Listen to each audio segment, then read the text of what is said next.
General Ray, what a handsome devil you are. We're gonna talk about comics from Devil's Due. It's something you wondered if Talking Joe would ever do. I guess we'll explain it all to you. Gonna take some time to read the books we've never read. Oh. Hey, I said hey, what's going on? It's me, Mark, and welcome to Talking Joe, the best and longest running dedicated G.I. Joe comics podcast. If you are new to the show, you can find out all of the details over at the website talkingjoe.co.uk. Today we are continuing our look at the Disavowed era with G.I. Joe issue 38 and 39, Union of the Snake, part 3 and 4 of 6 from Devil's Due, January and February 2005. So without further ado, let me introduce my co-host. It is a real American Tim. It's Tim Finn. Hello, Mark, and hello, listeners. Very good, Tim. But we won't linger too long because we are forming our very own Union of a Snake. Does that work? A tripod. A tripod snake. Oh, that sounds worse. With our guest who's already pulling us into the gutter. It is Chris McLoed. I've been here for a long time in the gutter, and I just like to drag everyone else in here with me.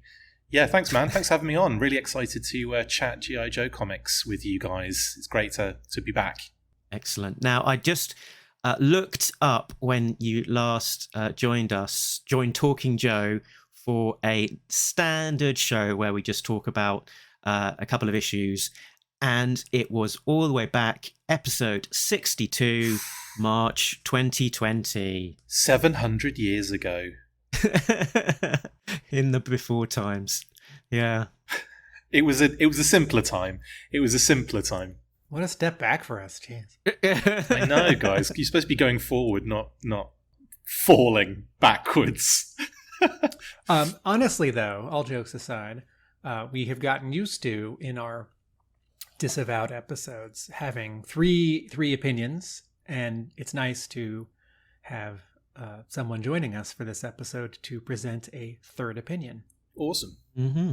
Awesome. Yeah. So yeah, we were sort of talking before this that I joined you on a couple of the Full Force episodes, and you talked about how you'd like to get on and do some deep dive talking about comics, which led to the invite to join us today while Jay is away.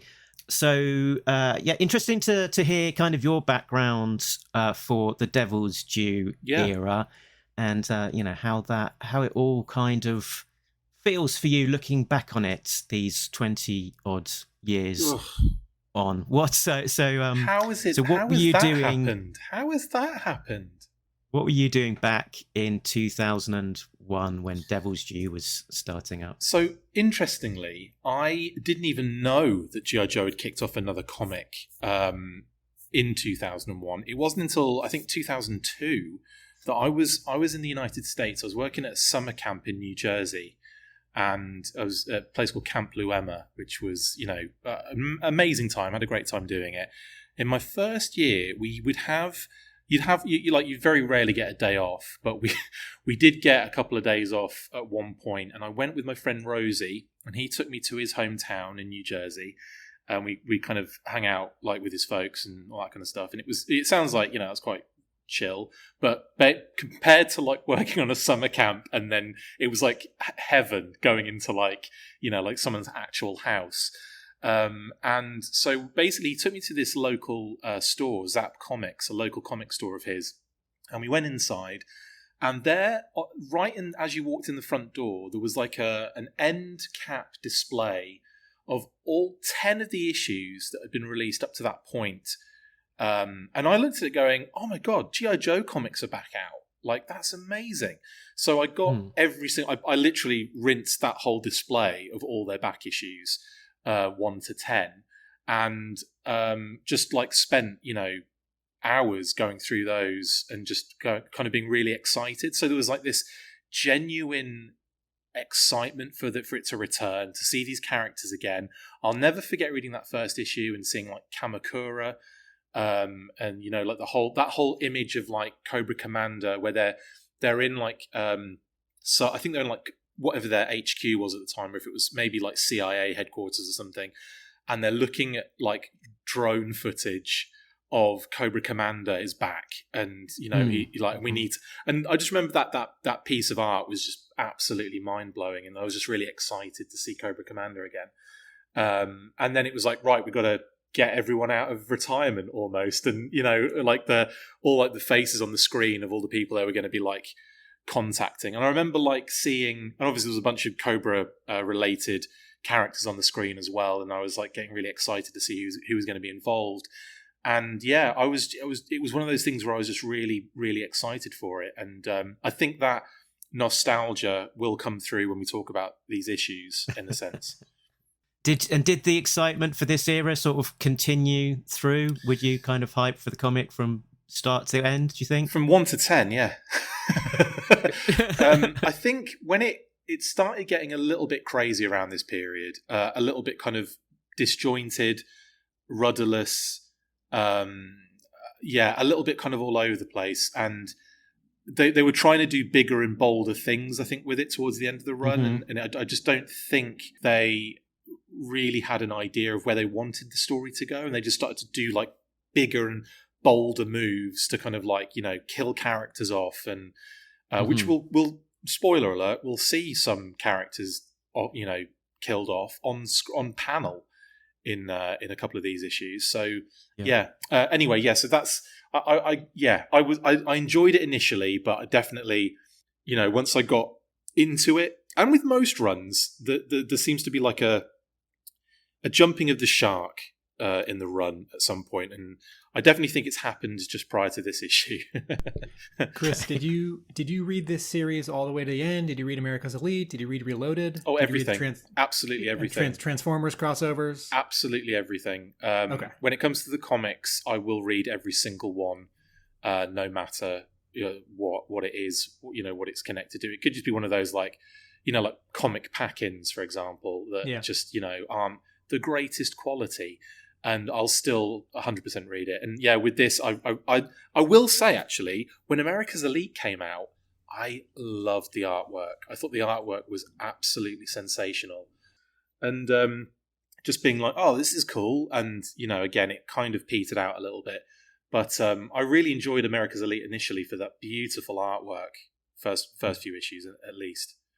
Yeah, Stefano Caselli.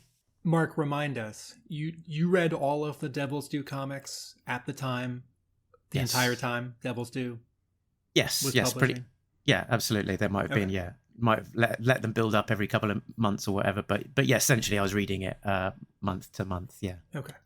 And to remind listeners who may have forgotten, I read the first 10 or so, dropped, came back for issue 21, and then tried out both America's Elite and Reloaded, but didn't stick around long. Neither did the comics. So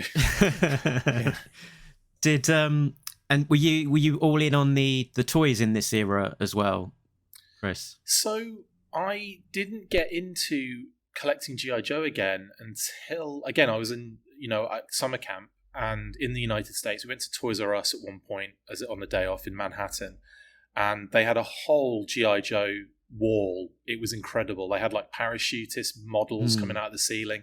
They had like a Jeep kind of like, it wasn't busting through the display, but it was like a front of a Jeep kind of stuck to the part where you got the figures like all hanging up and everything, and it was a sight to behold. They I remember maybe Armada and what's the other one, Energon, Transformers toys were big at the time as well, and they had a big kind of central section, and it was the first time I'd seen a Unicron, and thinking, oh wow, they've got like, I didn't realize they were doing this either, because I was kind of out of the game from like the end of high school all the way through to then. I wasn't really paying attention to what was going on. So when I jumped onto this, after that I started collecting. It was like the comic packs, and so I was kind of getting back into it, the comic packs. But I did get some Sigma 6, But I effectively missed out on a lot of G.I. Joe toys. I was blown at the time. I was blown away by Spy Troops and all of those kind of things, because I was like, "Oh, cool! They've done a CGI cartoon. I'd have loved this as a kid."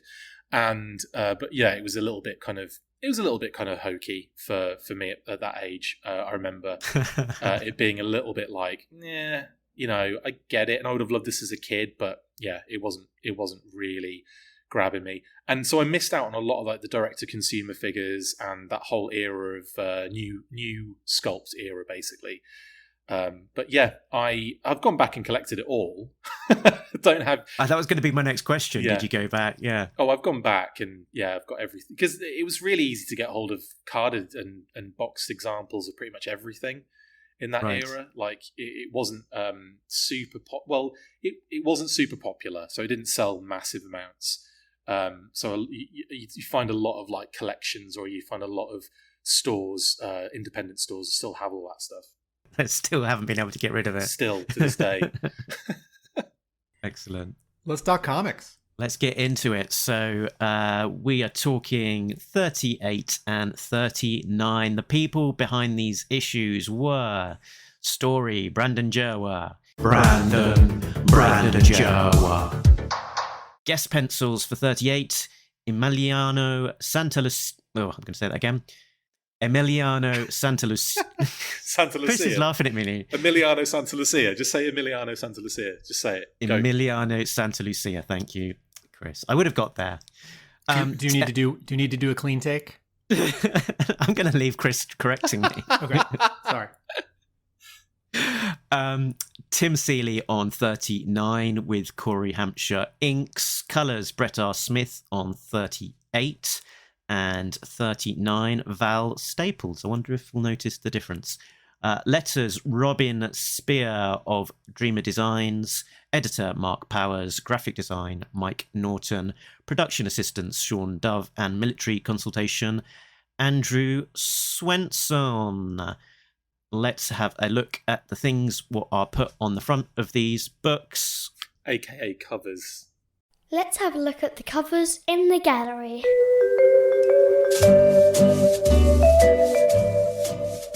Cover to 38 is penciled by Tim Seeley and inked by Andrew Pepoy, colored by Jeremy Roberts. It is a portrait, just head and shoulders, of Cobra Commander, wearing his battle mask, except his right hand is up, taking his faceplate off, and the faceplate is almost completely covering his face. You can see a little bit of his right cheek and his eyes. His eyes are in shadow from the overhang of his helmet, and from the top right, there's no background, it's just black, but in the top right, there's a burst of red light, which is reflecting both on the top of his helmet, a bit on the faceplate, and then on his shoulders. This is a bold cover. This is a good idea and a good drawing by Tim Seeley. I do think the faceplate itself isn't wide enough. Like, some of it would have to go further back to like tuck in or click into place. But this is a cover that jumps off the shelf, and people are going to pick it up and want to buy this comic. Such a tease. Chris? Yeah, totally. I obviously this cover links to a big reveal in the actual comic, which we'll get to later, and I won't say anything now. But when we should come back to this cover when that reveal happens, because there's a few things I want to point out on it because of that. But one thing I will say, and it annoys the hell out of me, and it's always annoyed the hell out of me, why is it that we're looking at the closer part of that lip on the front of the helmet, and yet it's thicker on the other side, furthest away from us? It annoys me how the perspective doesn't work for my eyes. It's like, if the intention is to have like, do you know what I mean? Like, the lip on the front of the helmet is kind of like, it just doesn't look perspectively. It doesn't look right. You mean the blue part? Yeah. That sticks out a little bit, like the brim, the way that a baseball cap sticks forward. Absolutely. Yeah. So on the left side, sort of in the center of the cover, yes, it is thinner. and then it comes forward in a V point that's not actually centered in perspective along the center line, the prime meridian, if this were a globe, of the dome of his helmet. And then on the right side, the brim does stick out further. And the not nice way of saying it is that it's not drawn well. The thing that I do want to say, rather than nitpick a tiny thing about a tiny bit of this cover, is this cover looks back to Marvel issue 55. Yeah. Which, rather than saying unmasked on the bottom, says unmaskings, and is a Mike Zeck cover where Snake Eyes and Destro and Cobra Commander are all removing their masks, and you're seeing a little bit of their heads behind, and there's a red background. They're looking straight on, and there isn't dramatic lighting like this, but the idea of this cover does look back to that cover. Absolutely. My big piece of insight for this cover is that it's important that Cobra Commander's holding up the faceplate because it's hiding his big droopy mustache. Isn't that mustache actually a costume? Isn't that part of the disguise from what is it, issue 52, 53? 55. I'm going to tell you how wrong unmasking. I'm going to tell you how wrong that comment is later. Yeah, I know why it's wrong, but I want to say it anyway. So in Unmaskings 55, he's sort of revealed with that beret, rounded sunglasses, and floppy mustache look. But it's a look that he returns to often in the IDW series. Sorry, we need that as a figure. We need that as like an O-ring figure. We need it as a classified figure. I want a Cobra Commander in ridiculous disguise like that. Or just how he looks. So yeah, it was established originally as, they'd broken into a wig shop and whatnot, and sort of it was just a bit of a ridiculous one-off disguise, but it's clearly a look that Cobra Commander gravitates towards and has recreated, even if it's not his actual moustache. There is a cover B again with Zartan on the front cover. Interestingly, also an unmasked exclamation mark, which makes sense thematically. We'll return to that, but that's a something that Devil's Due have done multiple times for the cover B second printing, which is to just use like a splash from the interior, which is what they've done here with the panel of him coming out of the back of the is it Orbco or something van? Orbco. It's Orbac, I think. Oh, you think you're right, yeah. Sorry, Tim. Over to the next cover, 39. The cover to 39 is penciled by Tim Seeley and inked by Andrew Pepoy and colored by Val Staples. And I'm going to talk about Val Staples in a minute. This cover is, it is not an homage to the Kevin Maguire Justice League #1 from 1987, which people sometimes call Justice League International or Justice League America. Those titles sort of crossed over and changed in the DC relaunches post Crisis on Infinite Earths. But this sort of famous cover idea where you have 8 or 10 superheroes standing all together and they're looking up at you, and you're sort of just seeing their heads and shoulders. So this is not a direct homage to that, but it's the kind of cover that makes you think of that. And in this sort of center front position is General Ray. He's got 2 pistols, and then around him are Flint and Firewall and Mercer and Shockwave and Stalker and Gung Ho, and 3 people covered up by the logo. Tripwire. And then is it Spirit? Grand Slam, I think. Is it Spirit in the back center? Oh yeah, it's Grand Slam. Okay.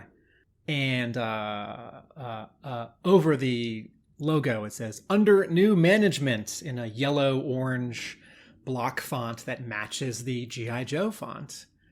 And the colors in this cover, the background is this dark aqua, and there's a little bit of a haze that's knocking back sort of everyone behind the first 2 or 3 people, right? So if you sort of color picked the black of Firewall's hair, it's not a pure black. If you color picked the black of Stalker's mustache, it's not a pure black. This like pushes them back. In painting, it's called atmospheric perspective. in comics, we often think of it as the colorist is like pushing something back because they need to separate an element. And this is an attitude cover. And when I was not coming back to this series around 2005, knowing that there was this new, because I knew someone who was reading the series, and I'd see the issues at his place sometimes, and I'd sort of flip through them where I saw the covers, and I thought, oh, who's this guy who's not Duke or Hawk? And he's got white hair, and he's old, but he's sort of got like a conspicuously like beautiful full head of hair with like no receding hairline at all. Orange tan as well. The hair thing is a pet peeve of mine, not just from someone drawing G.I. Joe in 2005, but in all comics where I feel like artists of a certain training or generation, like a John Romita Sr. or a Jack Kirby, can draw old people who actually look like old people because skin and muscle hangs differently when you're old, like on your face. And what younger or less experienced artists do is they'll just draw a couple lines. Yeah. And I see sort of halfway that with this General Ray. It's like, I don't know how old he is, but that is the beautiful full head of hair of a 30-year-old who's gone prematurely gray. Beautiful hair taken straight off some sort of animal. It's like so soft and thick. And then Val Staples, whose color work, sheen. Yes, Val Staples, whose color work I like in this issue, gives it such a highlight. Excuse me. You don't have to cry, Tim. Keep it together, mate. Keep it together. I was chewing and I got food stuck in my throat. Val Staples gives this such a shine. It looks like marble. Yeah. It looks solid and not like something you could run your fingers through and say, General Ray, what a handsome devil you are. No, if you ran your hands over that, it would make a very squeaky sound, I think, wouldn't it? Yes, it's sort of a bowling ball polish.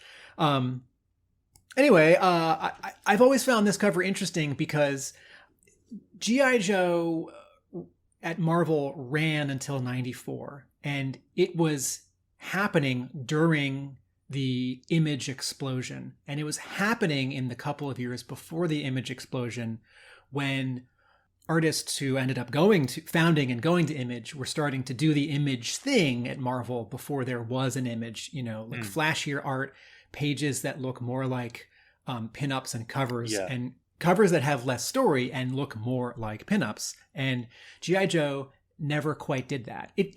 G.I. Joe definitely changes from issue 100 to 150 in its styling at Marvel. But this is one of those covers that to me says, like, this is of the post-Image era, because this is not a story moment. This is about coolness. Yeah. These guys are cool. I'll say a few things about this cover. I think it's barrel roll at the top right behind the I think so. thing. I think that's barrel roll. And there's a couple of things that stand out to me on this cover. One is the fact that Flint is giving Ray the side eye, so we know that there's like some beef between them already before we go into the issue. Obviously, we find out what that is. It's pretty obvious, but you know what I mean.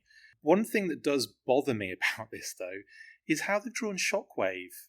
So you can't actually see most of his face because of his cap. And I don't really understand why. Like, I don't understand why. What is it? Is it making it so that the focus is clearly Shockwave is angry at Ray just as Flint is? Because the other characters aren't looking necessarily at Ray. Stalker might be, but do you know what I mean? It's like, I wasn't sure if they're all looking at Ray or some of them are looking at us, the reader. So there's a very confusing kind of theme going on, I think, here for me. Like, I think it's all a little, again, it should make sense and should be one succinct thing, and yet there are all these little things going on that I'm not sure work.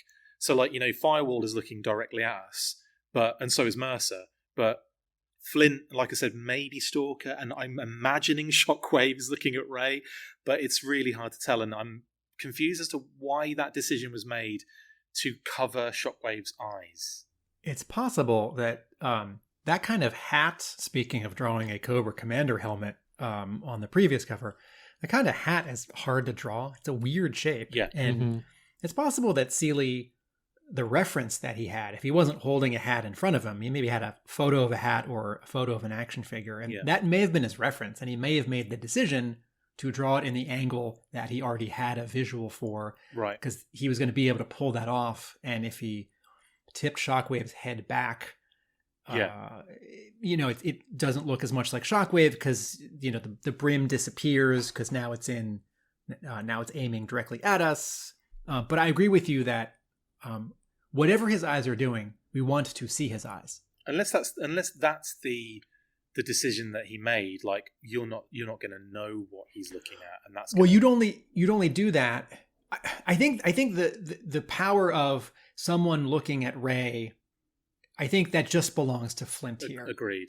And there's nothing about the issue or the previous issue where Flint is having a problem with Ray that also suggests that Shockwave is having a big problem with Ray. Yeah. So the reason you do this is because it's like, it's not Shockwave, it's his clone, or he's a zombie. Like the reason you would obstruct him is because we're not supposed to know who he is, or we're not supposed to know what he's thinking. But that's not what happens in the issue. Yeah. So this feels like a small oversight. I might come back to this cover when we get into the issue again. I don't want to kind of spoil things before we get to them, if you know what I mean. But I totally agree with that.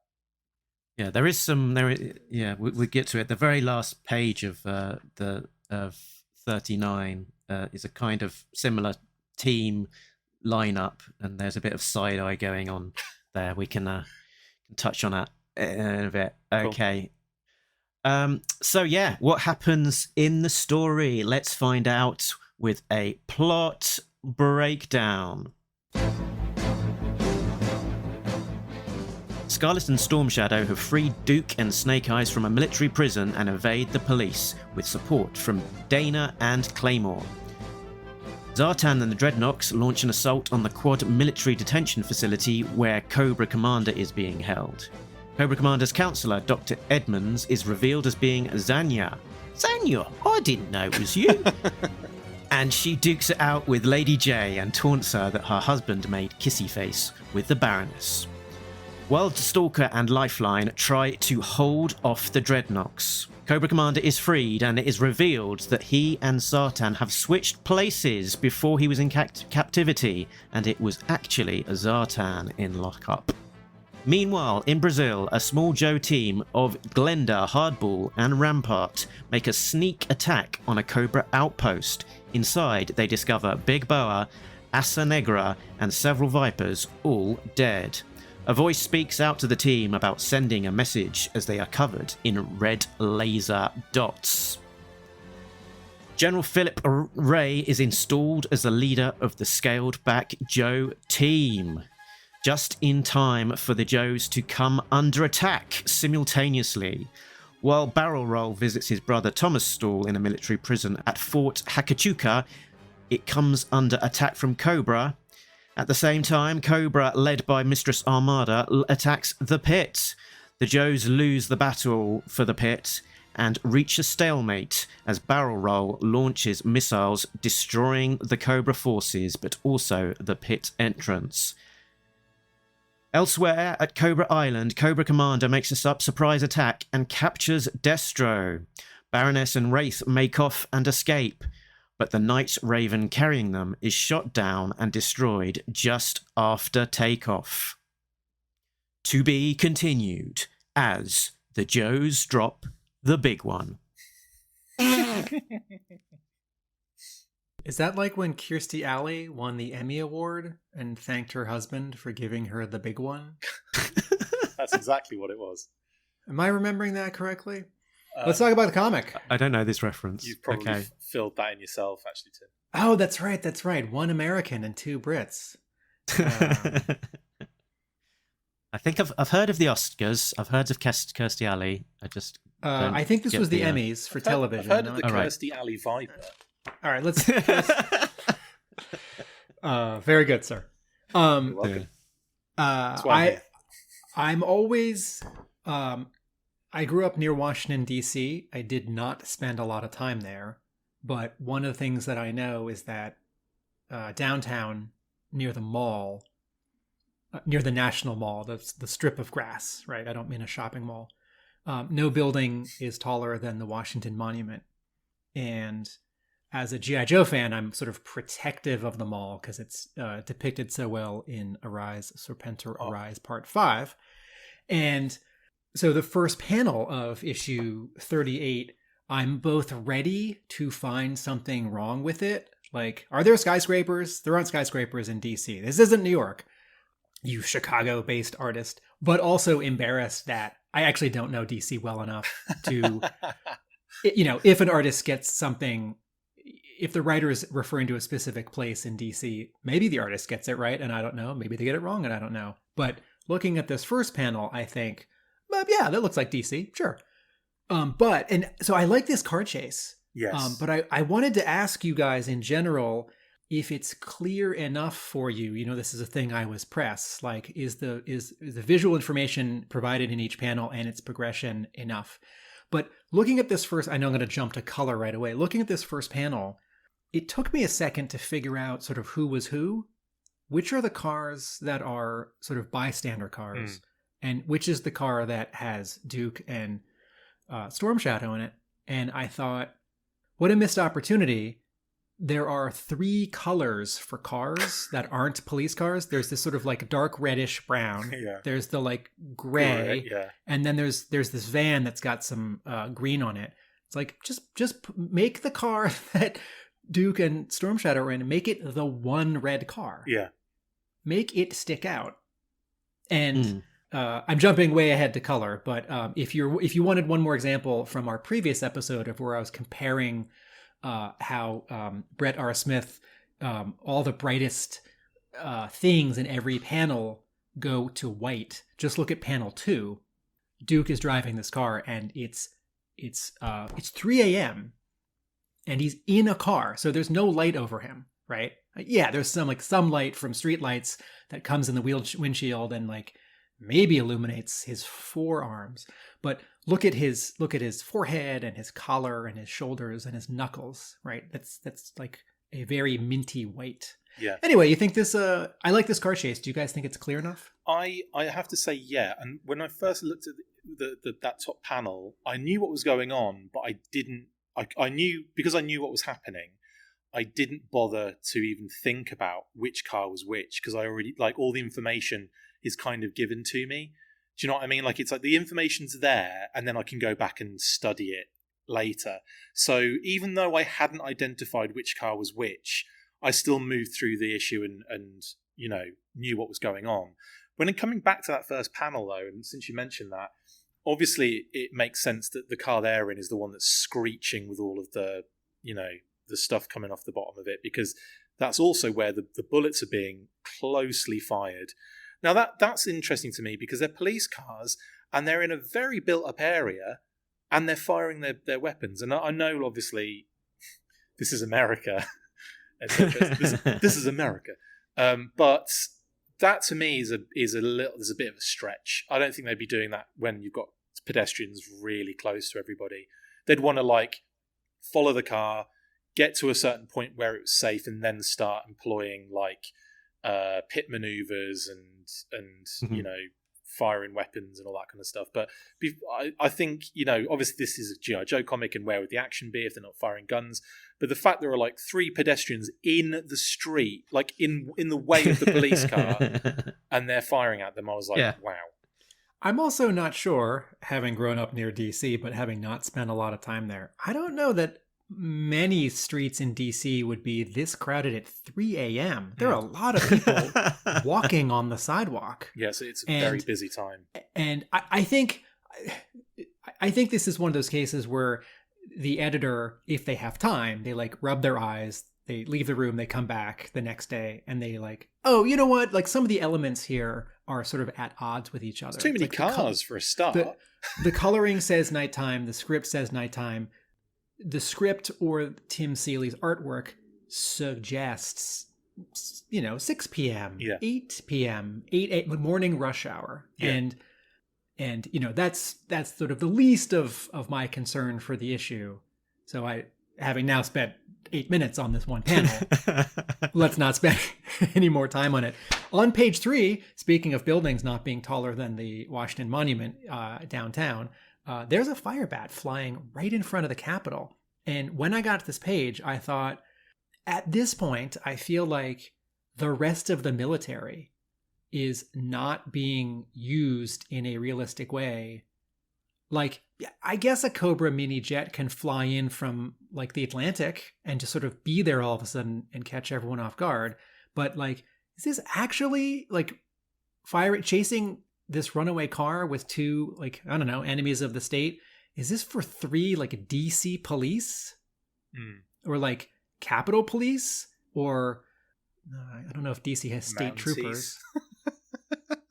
Whoa, there's an unidentified jet that's all of a sudden also there, and Wraith is piloting it. So, you know, I think one of us would have said Wraith's technology can't extend to the jet he's sitting in, but it's like I just need one line where Destro's like, "Good thing your prototype make the car or plane you're sitting in also stealthy is working, and like the government doesn't know that you're in DC, like spying on this chase." Yeah, I think on that comment though, Tim, I think isn't the point that Cobra have got full like dispensation at the moment? Isn't that what's happened here? Don't they have like kind of a little bit of leeway in the storyline at the moment? Like the Joes are the bad guys almost, and Cobra have got like some sort of control. Mark, am I embarrassing myself by not remembering what happened 3 issues ago again? Well, like the jugglers, they're kind of working in a bit of a nefarious way, aren't they? And they've sort of dismantled the Joes, so possibly they're also supporting Destro in his efforts. Guys, but it's reaching. But it says here in cold blood, but with Cobra operating with impunity, the Joes can't afford to go quietly, even if it means defying their own government. That suggests to me that Cobra have impunity and that they're part of the government strategy. We'll take that one. I apologize for getting this wrong. That sequence though did confuse me a little bit, because there's like these sort of jagged call outs, which is kind of like they're talking on a radio or something. And there's a box where I guess Scarlet is saying, "What's the plan of the moment?" And then I think it's Duke saying, "We keep moving and shift the plan from escape to retrieval. I'm calling in the second element now." And then the next box, "You're certain of this?" And I think that's shifted now to Destro talking to Wraith. So it's not clear. I think some of that could have been a little bit clearer. I also had just an observation about this sequence that Storm Shadow is using a gun and using it rather expertly, because he's shooting like a string. It's one of those window washer platform. Yeah, window washer platform. Great. And doing it very expertly. You know, pack, snap spring. It falls, crashing, slam crunch, lots of effects. Crack, all the effects is going on there. And I'm just thinking, have we actually ever seen Storm Shadow using a gun as Storm Shadow? I'm thinking, even in the flashbacks, he's mostly shown using his bow, isn't he? But he does have on the LLRP he does have a gun. But as Storm Shadow, I don't think we've ever seen him use a gun. If we have, it's been a oversight. You know, it's been one of those things where like they had someone else in do the writing or the artwork or something, and it's one of those things that, you know, just snuck through.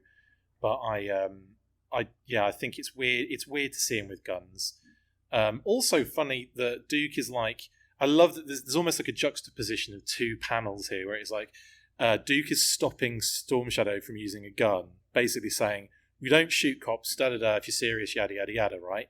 Like basically saying, "Do not use that in this situation." And then Scarlet on the motorcycle is like, "Did you find the gun I hid for you, Snake Eye?" So it's like two different like good guys, basically with two different moral standpoints with guns. Do you know what I mean? I'm gonna pull an obscure reference here that everyone will love. At the bottom of page 1, Scarlet's riding this motorcycle and Snake Eyes is on the back, and his body language was very strange to me until I figured it out.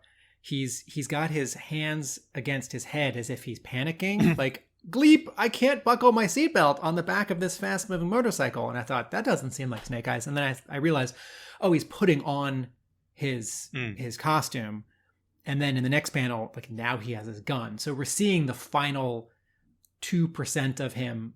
Because when we saw him in the previous issue, he was in prison togs with no mask, locked up in the back of a van. And so between issues, Scarlet tosses him his costume. And this reminds me of on the Warner Brothers DVD for the 1989 Tim Burton Batman, there's a bonus feature, which is a reconstructed animatic of a scene that was written for an earlier draft of that Batman movie, but not filmed.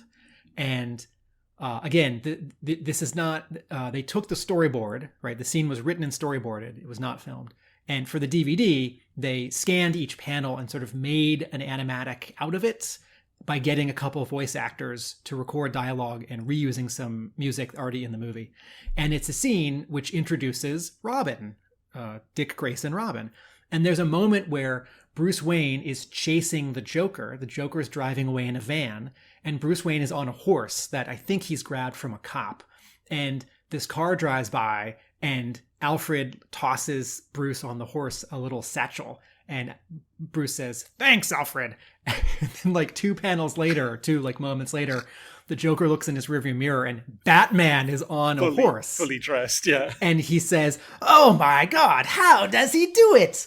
And I think, like, okay, in the comics, it belies credulity that Bruce Wayne could change into his Batman uniform, like in his 1989 costume, which is very much just like fabric. But the movie costume, which is armor, right, which is rubber. So when I showed that scene to my students, not for that reason. And so I thought, hey, Snake Eyes is doing that Bruce Wayne thing from that scene from Batman that didn't get filmed. Okay, next scene. What do you guys think about? Lady J crying? I've got to say, though, Tim, the fact that you've said that it looks like he's like scared, or like because Scarlet's driving badly, or like she's like being really dangerous. Now I can't unsee that, because when I first saw that, I just assumed he was just putting his mask on. But that is, now I can't unsee the fact that it looks like he's scared on the back of the motorcycle. That's hilarious. I'm sorry. I'll say something nice. Okay, so we've been trying to start the shows lately by saying something nice. Tim, within that last that last discussion, I'm trying to find the right noun for it. Did say that he enjoyed this sort of chase sequence. So I'm taking that as a tick in the positive box. I thought the pacing was good in the first few pages on that, though. Like the whole action and everything. Yeah, I mean, it was a good, and it sort of put me in mind a little bit of the Snake Eyes movie as well. Some of the some of the, I guess, the highlights of that movie were the cool sort of chase sequences on the bike and that kind of thing. So sort of in a tunnel, sort of the bike flipping and him jumping on the back of a car. That seems something very much like out of the film. I love the dialogue between Duke and Storm Shadow, where he's like, "I see what you're thinking, but $20 says you can't pull it off," and he says, "Fool's bet, keep the wheel steady." And then it happens, and he says, "Mind if I write you a check?" And he says, "Keep your money. We may need it for bail." I kind of like the little bit of humour in there and the little back and forth, and it was moving so quickly that I thought that's quite. It felt nice. It felt good, like, basically. Here's my starting out with something positive. The real winner of this issue is Emiliano Santalucia, who draws quite well. He's very good. Great penciler. There are he had been drawing comics for a while at this point, and G.I. Joe fans know him from Snake Eyes Declassified and a little bit of one of the G.I. Joe Transformers crossovers, but 80s nostalgia toy animation comics fans know him for He-Man. Actually, let me pause. He's also done design work for Hasbro for Transformers toys. Right, yeah. But Santa Lucia, when the 2002 He-Man and the Masters of the Universe cartoon debuted on television, there was a comic series written by Val Staples, who colors not this issue, but the next one. And Santa Lucia drew the first miniseries, which was Image, and the second miniseries, which was Image, and then most of the third series, which Val Staples, with his partner, published as a company, MV Creations, right? The V in MV Creations is for Val Staples. And Santa Lucia is one of the three principals in the Power and the Honor Foundation, which is a non-profit organization that whose goal is to collect He-Man art and artifacts, like toy development stuff, right, and artwork, and to share it and to disseminate it. And the Power and the Honor Foundation published an Art of He-Man book that was slapped with a cease and desist. And so you can still get it, but it's a little hard. And then the Power and the Honor Foundation did some consulting on the official Dark Horse Comics, like Art of He-Man book. So Santa Lucia is a very particular kind of sort of all over this 80s core brands, like nostalgia rebirth stuff that happened 20 years later. And the fact that he has this kind of small association with G.I. Joe, like one issue here, a couple issues there, but he did a bunch of He-Man stuff. I mean, he touched up a bunch of Earl Norham paintings that were like reproduced later in, I think, that Dark Horse art of book. Anyway, back to this very specific issue of G.I. Joe. His poses and his perspective and his anatomy are a little stronger than Tim Seeley. Yeah. And it's still not like the best and my favorite, but subtly this issue looks better and reads better. Oh, and totally. And if you're not someone who can like separate one comic artist from the other, just look at this scene on the second scene where Lady J is talking with Flint over the computer. There's such sensitivity in how he draws her face and her hands big time. and her body language.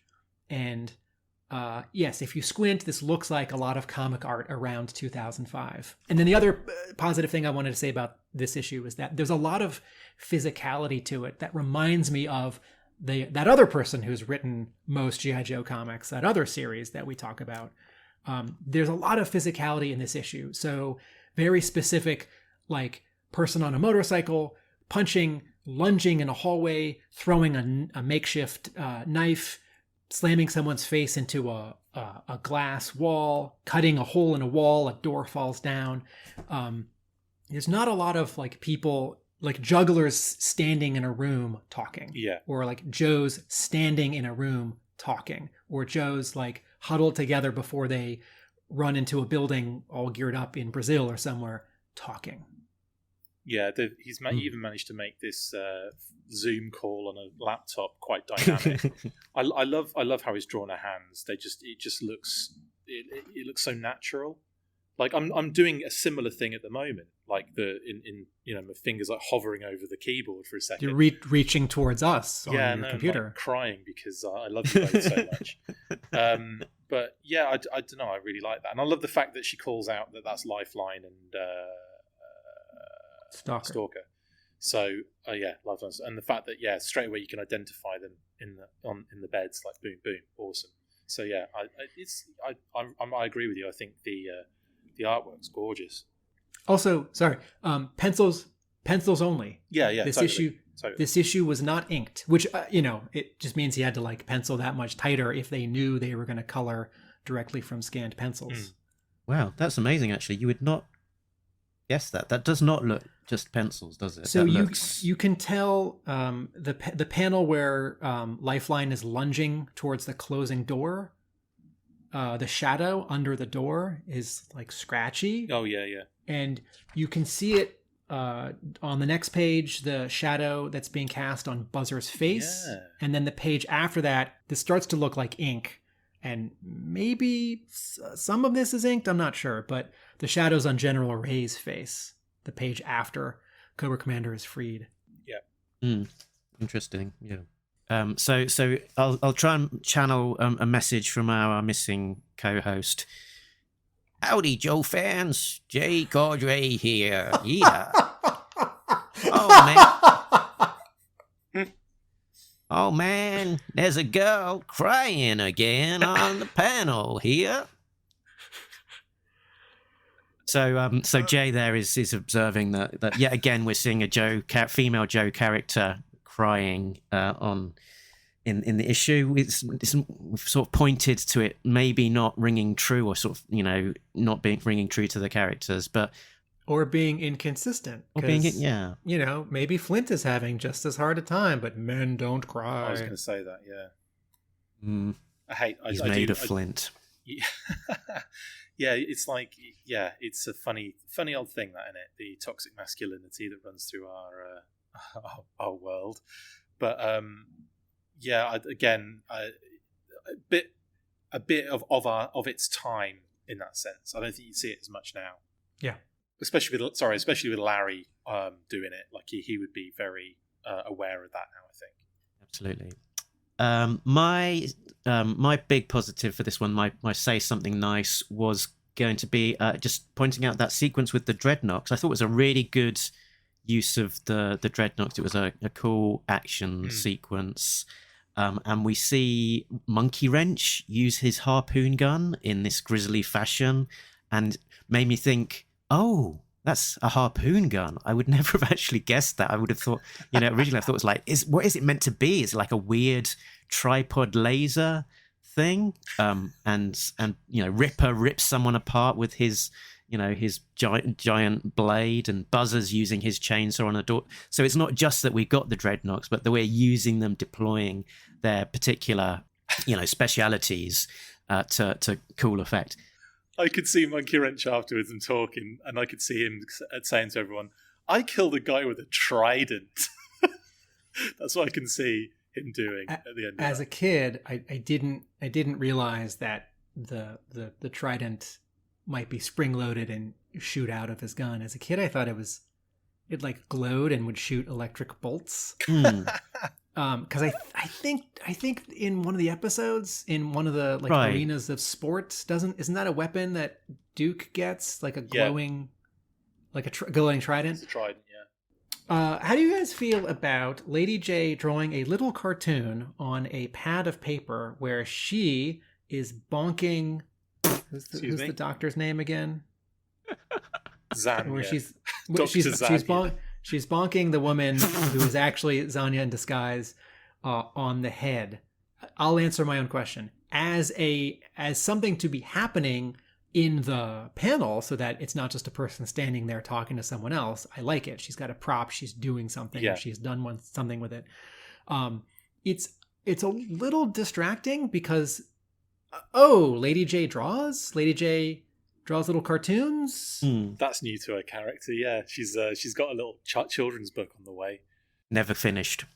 And it's not that she can't do that, and it does give her something to do, but it's funny, and like it's I'm not even going to be as serious as like I don't. This is a serious scene. It can't be funny. It's not that. It's just a little to the side of sort of G.I. Joe and this character. But it sets her up as you holding a pen so that she can totally shiv Zanya in the neck with it. Yeah, a couple but you of could pages have her. over. You could just, I don't know. You could have. Yeah, but she doesn't have to have drawn a cute, well-drawn cartoon of her bonking this person on the head and already holding a pen that she then uses as a shiv. By the way, I just had a quick look at the Monkeywrench original vintage figure, and on the card where it shows, the the accessories description, just to the right of the figure as you look at it on the card, bottom right, it says harpoon gun. So yeah, and obviously when you look at the weapon, actually, The reel at the bottom would be where it kind of automatically rolls up the kind of wire for it, or the cable, or whatever you want to call it. That would require, so it would come back. But I don't think he's ever used it in that way in any of the media until that moment. I could be wrong. In that, but I've got a feeling this is the first time we've seen the harpoon gun used in that way. I think that's correct. I can imagine this is one of those cases where, can't you imagine that? I have no inside information, but can't you imagine in an earlier era of G.I. Joe, if a comics writer had suggested doing that, someone at Hasbro might have said, no. Yeah, too grisly, yeah. And interestingly, you can imagine, Josh Blaylock was getting so much pushback from Hasbro in this era, not to be too sexy, not to be too violent. I'm surprised that this panel does happen. And, it's all on silhouette, which sometimes makes it worse. Yeah. Yeah, it might have been a period where he'd got a slightly better working relationship with Hasbro, where the person running point was allowing things that maybe there's a lot of turnover at Hasbro, so it could have just been a switch in whoever was dealing with. Or they suggested something worse, like, it goes through the guard's head. It's like, no, oh my gosh, you can't do that. Like, oh well, how about just goes through his chest? Like, well, yeah, that's a technique, isn't it? Like, yeah, I'll give you, dear Hasbro, can I shoot this harpoon gun through this guy's genitals and rip them off, or can I just shoot him in the chest? I mean, it's your preference. Which one you like to get me to go? They're definitely the chest one. Basically, we want Monkeywrench to collect a load of genitals and wear them around his neck on a necklace. Yeah, I mean, his necklace has got the 2 prongs for genitals to be hung on, so it's empty at the moment, to be filled. I don't know about you guys, but I stopped listening 20 seconds ago. Good idea. All right, so there's this scene. It sounds like we all like this scene where the Dreadnoks with Zanya show up and they release Cobra Commander, and he asks a sort of weird, vague question, and then Zartan enters the scene, and he's standing in a way that doesn't quite feel like Zartan, and notably he's wearing this full gas mask, so I guess his condition that we saw back in issue 1 has progressed, and he needs to completely cover up, right? Or something else is going on. So then we cut to Washington, D.C., and Ray's meeting with the jugglers, and it's explained what this is in the next issue. Mm-hmm. But I was wondering, on the bottom of this page, this is in 38, where General, what is his name? Briggs? Thunderbolt Ross? Thunderbolt Ross, that's right. He pushes a button, and Gibbs. Gibbs, thank you. A hologram shows up. Blip. And Ray seems a little surprised. I think I see what you're getting at, General Herring, and I couldn't agree more. New leadership is exactly what the G.I. Joe team needs. And then we see Wraith is in the room, and I thought, oh my god, Wraith is going to kill all these guys. And it turns out, I know I'm jumping ahead to the first page of the next issue, and we're still on issue 38. That's right. But it turns out that this hologram is a schematic of the pit, and also really reveals to General Ray its location. So now Destro knows this. This is on page 1 of issue 39, because Wraith knew it.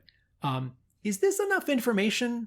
Like, this hologram, when you saw it, did you think, hey, that looks just like the pit? Because I thought 2 things. I thought, hey, that's some random hologram thing that's going to be important later, and someone will tell me what it is later. And B, I thought, oh, is this the Tempest? Because Cobra has been talking about this thing that Mindbender invented, and like no one's shown it to me or said what it does, which doesn't quite feel like stretching out drama. It feels like an oversight. And here's this important geometric shape, secret weapon, room, space station, that the jugglers are looking at, and no one says what it is. I feel like this is sort of the wrong dialogue for this panel. Not that you need to say exactly what you're doing, or if you hold an object, you need to say, like, I'm holding this object. But I sort of feel like the dialogue here is, General Ray, I give you the pit. Mm-hmm. So I feel like this is sort of the wrong note. Like, it's a good idea. Like, we'll show the readers the pit. And it's a kind of irony where the readers know something that the characters don't. The readers know that it's the pit and, oh my goodness, Wraith is there. But the characters don't know Wraith is there. Like, oh, tension. I didn't know Wraith was there either. I was going to say exactly the same thing. I said, it was only when Destro described it in the following issue. It's like, oh, that's what was happening, right? Oh, do you think that this purple artwork is that part of the hologram too? No, I wasn't sure. It's like, it doesn't seem like it's the part of the hologram because he seems to be behind. It's not part of the hologram. But he's behind Ray's arm. I read this page in such a throwaway thing, like, oh, it's just Ray talking to the jugglers. Read it as is. Didn't even think about what that hologram was. Not even a thought in my mind crossed me, and I just continued reading. Didn't even pick up on the fact Wraith was there, and I think that's the first time I've ever noticed that Wraith was there when he said it. And I zoomed in that panel. I'm like, oh yeah. So it wouldn't have made any difference to me at the end of the day. Chris, you just said zoomed in. Are you reading these digitally? I am, yeah. At the moment, I am. And at the time, I probably wouldn't have noticed Wraith either. I don't recall noticing Wraith. Your physical copies in England at the moment? Yes. That means you're a bad fan. No. Okay, so here's my take on Wraith. I'm never more than 10 feet away from my comics. As you've heard a couple times in this show, the issues are often 10 feet away, but the door is closed and I've got headphones on and I can't be bothered to go find them. All right, so here's my take on this drawing of Wraith.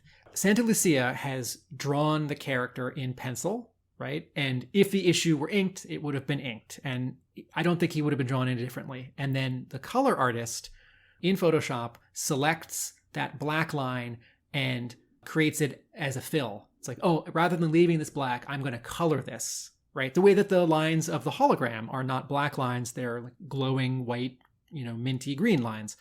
And so Wraith is colored, the line work is colored as this sort of dull purple, and he's transparent, right? You can see the black or a little bit of the brown from the curtains behind him.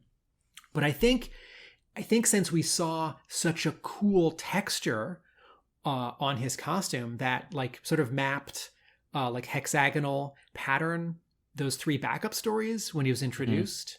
And the sound effect from the anime from like episode 6 of G.I. Joe or 7 when Zartan uses his power, when he like blends in with a wall. Yeah. And you hear that shimmery like blue blue blue blue blue blue blue. I can't do it. Something in the art or the coloring needs to, I think, evoke that, even though like Wraith's costume wouldn't like short out or flicker or like reflect any light. Like he's just completely quiet and completely invisible. But I think the artist needs to, and the color artist needs to do a little something in terms of texture or fill. So like he's, 90% transparent, or he's 100% transparent except for like the top of his shoulder and the top of his arm. Yeah. Just to sort of cheat it. Like, well, that's where the light's hitting him, even though actually he's invisible. Yeah, I think it needs to be clearer, but I think it probably would have come through a lot better in physical copy. I probably did see it when I first read it, but I agree with you. I think but again, I suppose if you actually look at the panel properly as you're reading it, it draws you to the middle of the panel as well. So I don't know how I missed it. I probably didn't miss it when I read it the first time. But having reread this recently, I definitely forgot that was a thing and definitely missed it completely. Part of why I thought he was going to shoot everyone in the office is because he has this machine gun or laser on his wrist. Yeah. And in this pose, I think it's this like sort of stance where you're like reacting to information. You're sort of taking a step back like, oh, and one arm is forward and one arm is out. And so inadvertently his weapon is pointing at these guys. It's really just his hand is up. But I think a slightly different sort of sneaky body language here would diminish the I'm targeting these guys, and would accentuate the like I'm listening to these guys. Yeah. And in that scene, there isn't anything that tells us the location of the pit either. It's right there. It's on the table. Mark. It's on the table. There yeah. He's like, jumping ahead to the first page of the next issue. That's one of my notes for the first page of the next issue. Is like, wait, Destro knows what now? Right. Yeah. Like it feels like in the next issue, it feels like Blaylock, who scripts the next issue 39 over Jerwa's Oh, wow. plot. It feels like issue 39, that first page where Destro says, I now know the location of the pit, because Wraith. It feels like Jerwa and Blaylock are overcompensating for the scene in 38, not explaining enough. Right. And, in a monthly comic, like, that's a thing you can do. And this actually might be quite an elegant way of, you know what, we actually need to tell the reader that Destro knows this. Sure. Like, well, the soonest we can do it is page 1 of 39, because 38's been approved and it's off to the printer. And I found that bit of speech bubble quite funny as well, because Destro goes, At long last, we have done what Cobra Commander never could. Thanks to Wraith's surveillance of the jugglers, we know G.I. Joe's greatest secret, the exact location of the pit. They've known that 7 he's done times. that. He's done what Cobra Commander never could. He's not paying attention. Cobra Commander's probably found out the location of the pit about 10 times by this point. Yeah, isn't there an issue of Marvel called Pitfall? Okay, so we cut Destro was there. He was there. Oh dear. Yeah, I have to say as well, like some of this I don't think is necessary, because as a reader of this stuff, I just assume when I'm told something, I'm like, okay, cool. I don't don't necessarily always question it. Like if Destro's saying he knows the location of the pit because of Wraith, then great. If he hadn't told me that, if they hadn't said that outright, I wouldn't have been like, how does Destro know where the pit is? I would just assume they all know where the friggin' pit is, because the pit is the worst kept secret in the Joe world.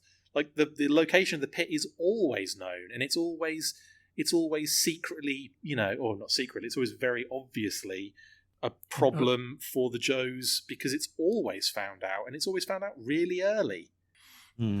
Okay, so you turn the page and we cut to outside of Annapolis, where the Joes on the run are regrouping, and we get a cameo from one of these retired Joes.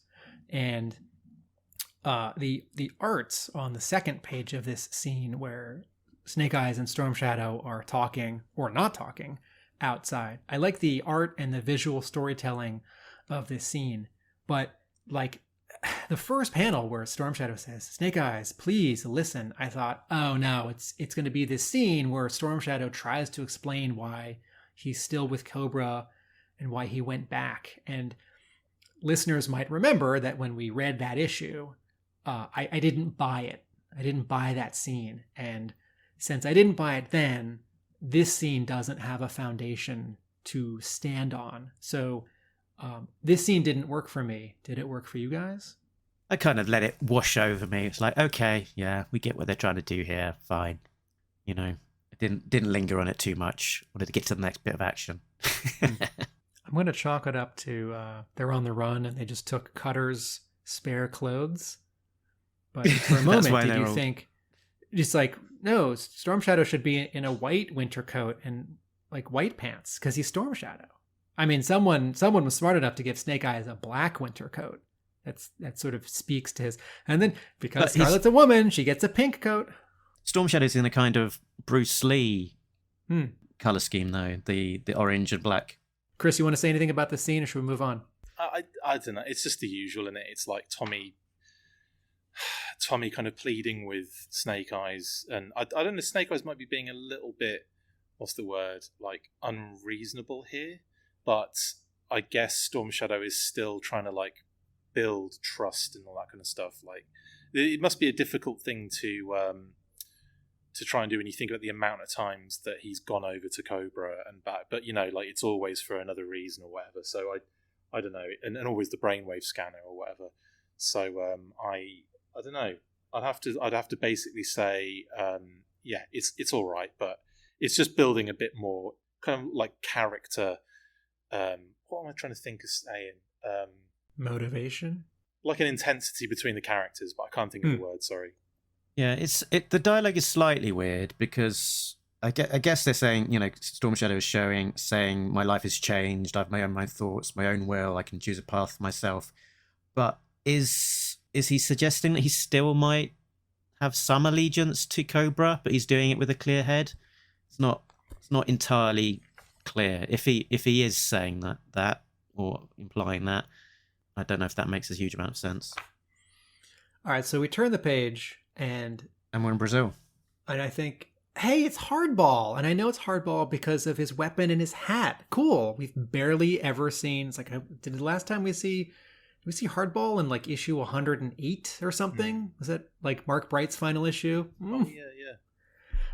And then, hey, it's Rampart. It's like, I love Rampart. Cool. And hey, this is interesting. These 3 Joes, and then a Joe who's a like a foreign Joe character as a Joe. Like, that's fun. I don't know who that is, but that's fun. Jerwa's been doing that. This is Glenda.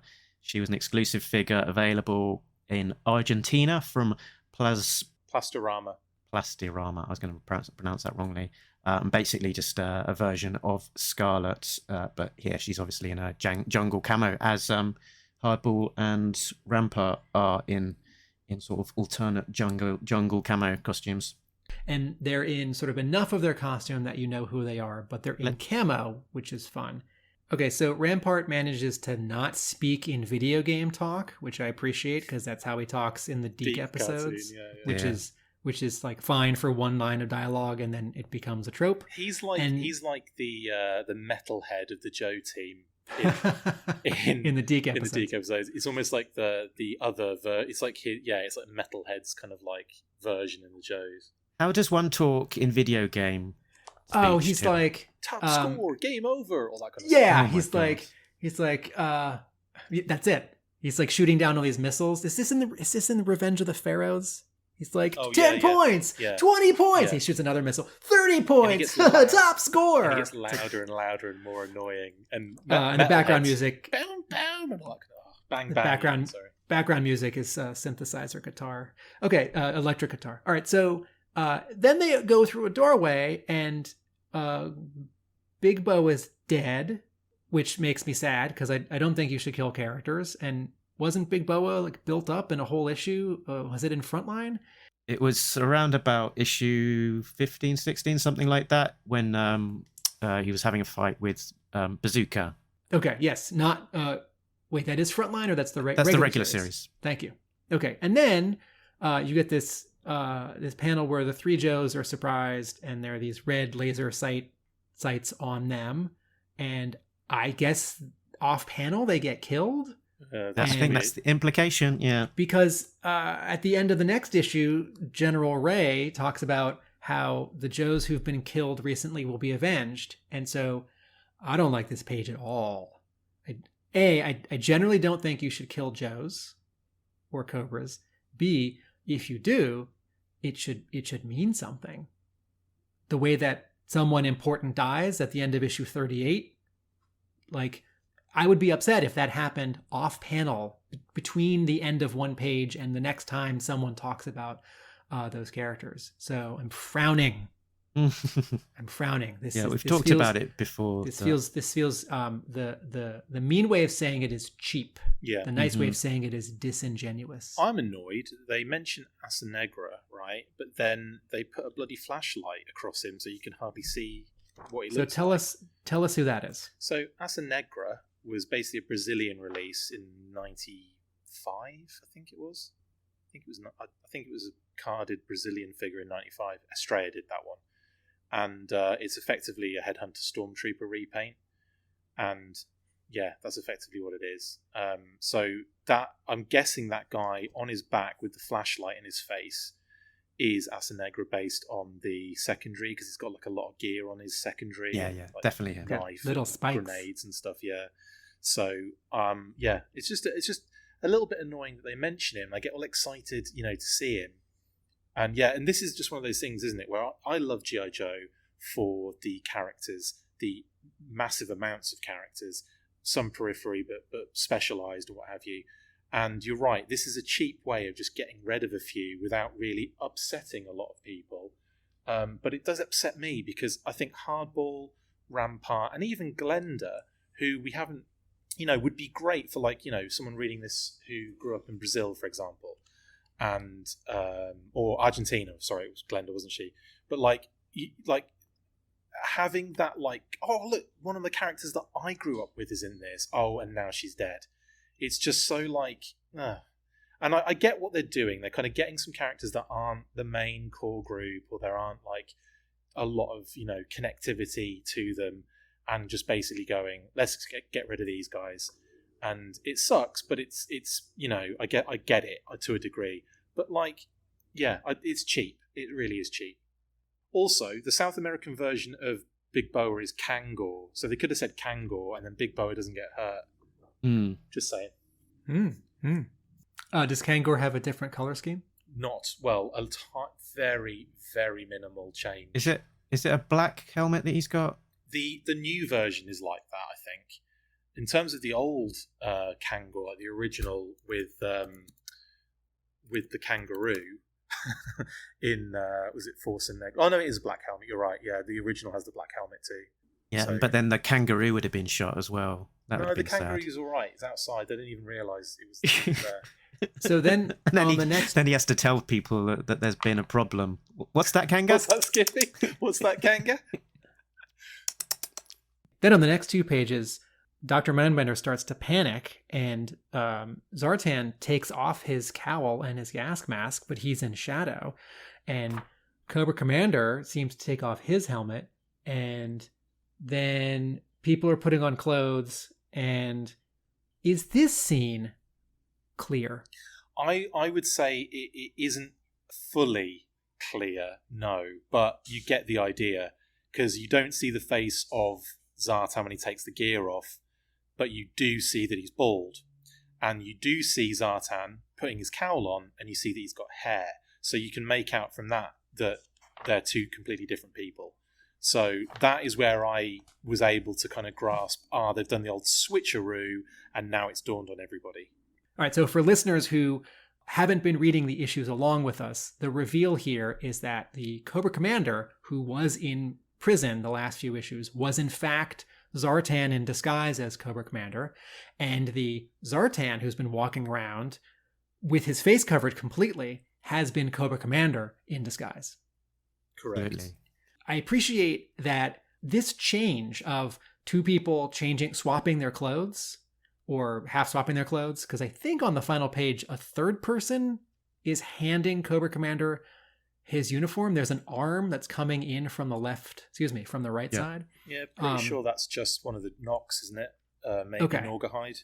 And smartly on that top panel of the final page, the head that does belong to Cobra Commander is cropped. It's off the page, and the head that belongs to Zartan, as you said, Chris, he has hair, he has his makeup, he's putting on his cowl, he's in the background, he's quite clear. So I appreciate that it gets 4 panels of 2 people taking off their clothes and putting on the other clothes. And I appreciate that it's not said anywhere in the dialogue, like, you see, Dr. Mindbender, the person you think who has been Zartan this whole time has been me, or whatever. Like, that's fun, but I think it could be still clearer in terms of bodies and arms and clothing and putting on and taking off.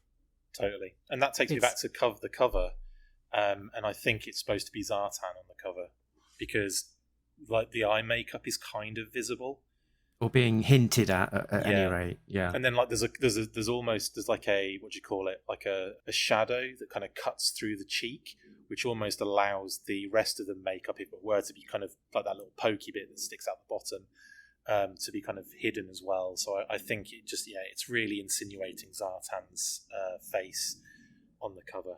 And what it was interesting about this as well is I flipped back to try and figure out when that switch happened, and it would have been all the way back in issue 31. There was a scene where Zartan and Cobra Commander were in the same room with I think it was various characters at the door trying to listen in, and it was after that point that they sort of split off, went in their different directions, and with the Zartan character going back to his, I think, Florida base, and the Cobra Commander going on to lead that mission where he gets shot. So he's, Zartan literally took a bullet for him. Awesome. So I think this is a very cool reveal. So kudos to Brandon Jerwa for having the idea and running with it, and the reveal. I think the second to last panel, where the real Cobra Commander says Xandar is going to have to answer for his treasonous acts. That's a good ending. The panic that we see Dr. Mindbender have, because what this means is that he's been talking to actually Cobra Commander, not Zartan, and revealing his hand to actual Cobra Commander when he was working against actual Cobra Commander. I think that's great. So I think this is a really good, and in the letters page of 38, they don't print and answer letters. They just show some upcoming covers and say things are about to get really big. And yet, the final panel of issue 38, after Cobra Commander says this threatening thing to and about Xandar, the final panel is a truck and some Dreadnought cycles driving away. And I think that's a pretty good, that's a good story beat in and of itself. It's like, okay, we're heading home now. Like, mission accomplished. We broke the person out of prison who everyone thought we would, but it's not the person they thought who it was. But it's like, no, the much more dramatic beat to end on is, no more words, Doctor. I'll deal with your treasonous acts later, after Xandar has answered for his. End, as opposed to like, okay. Totally. So Xandar is now in the shiz. Unless, in that final panel, Xandar is chained up to the top of the 18-wheeler or something. Or it's just his head is on the ground as the vehicles drive off. Actually, they would have used Monkeywrench's weapon to decapitate him, because they now have some carte blanche. Absolutely. Leave his head sort of trailing along behind the van like cans on the back of a wedding car. All right, and we come to 38.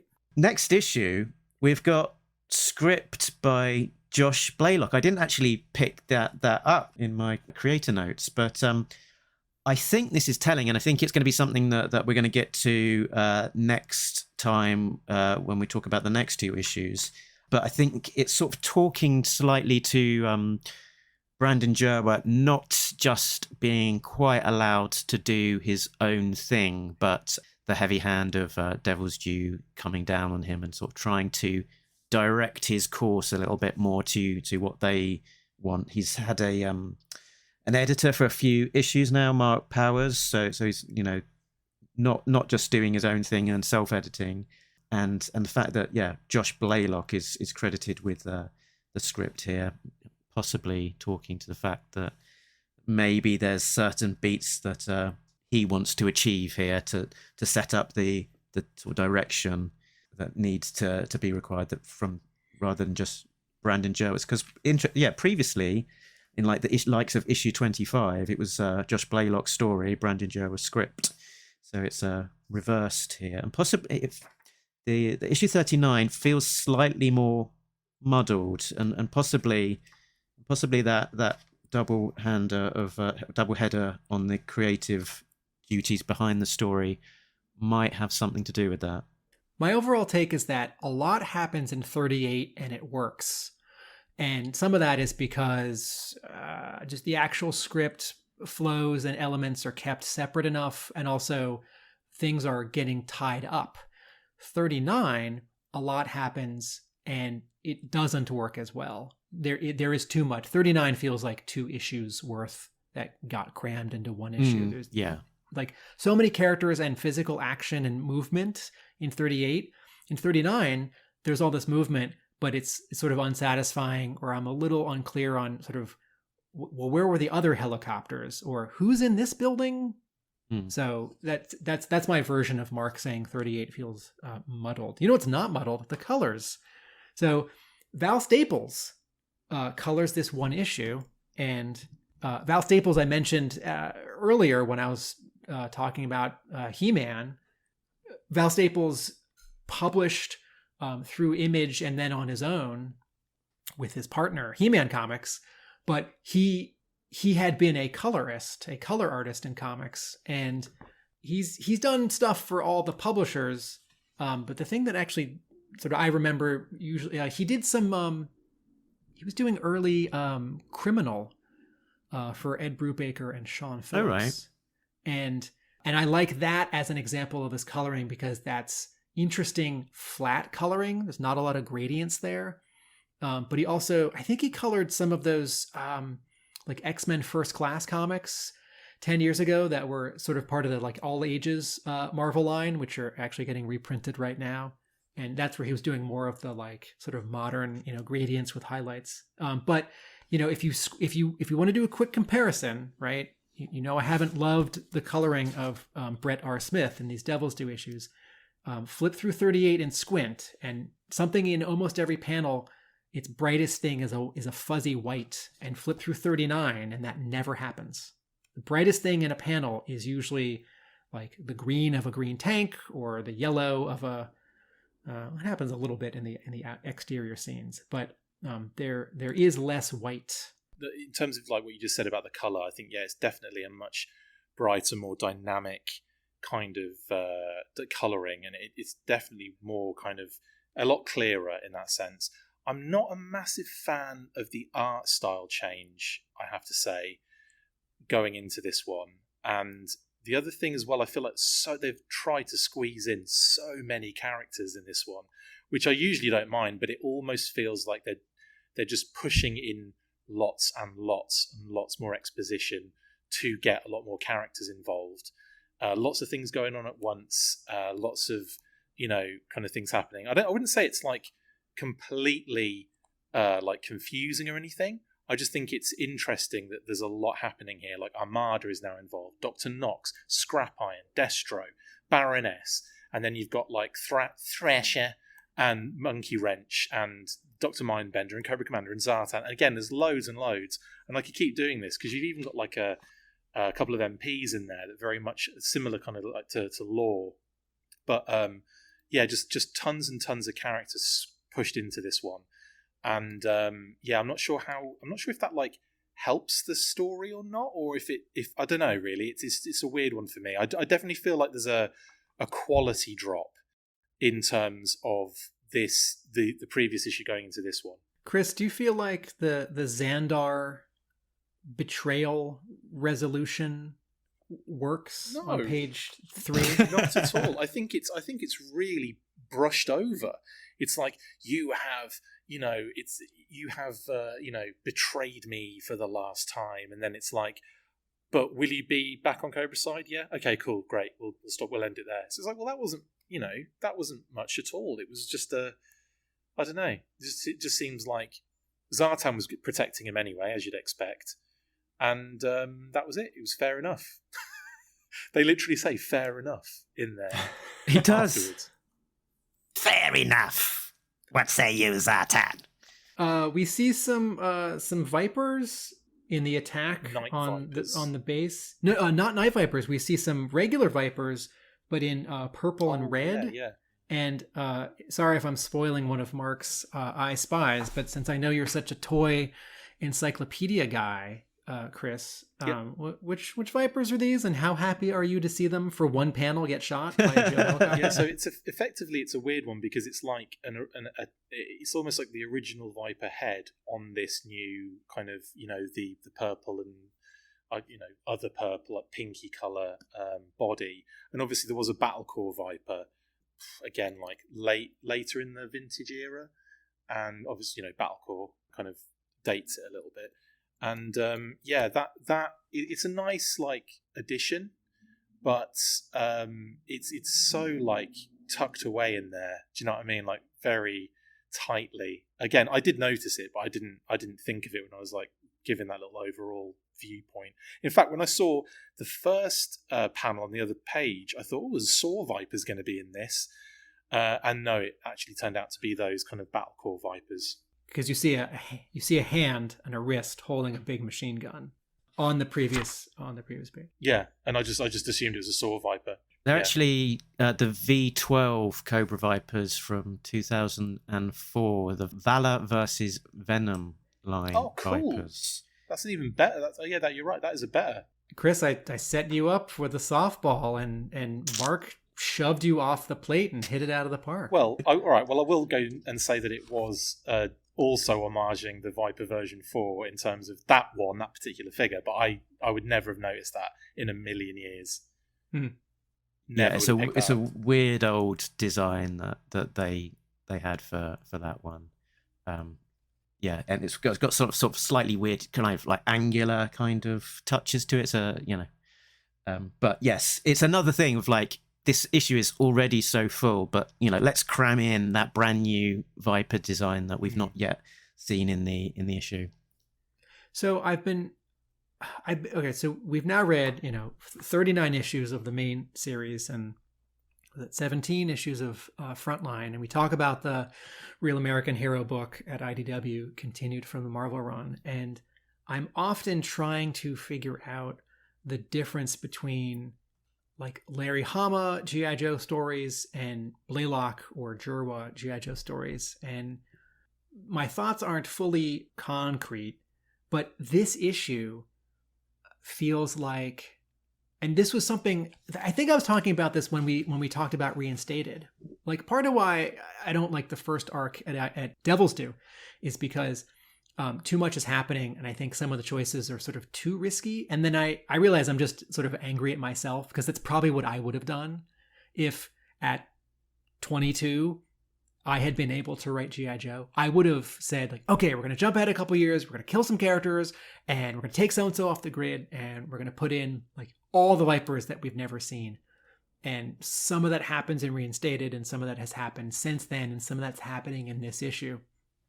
And this issue feels like it wants to be a double-sized anniversary issue, because look at the 4 big dramatic things that happen in this issue.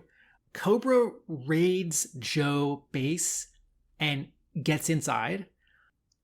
A new Joe leader takes over officially, like introduces himself to the Joes in a 2-page splash.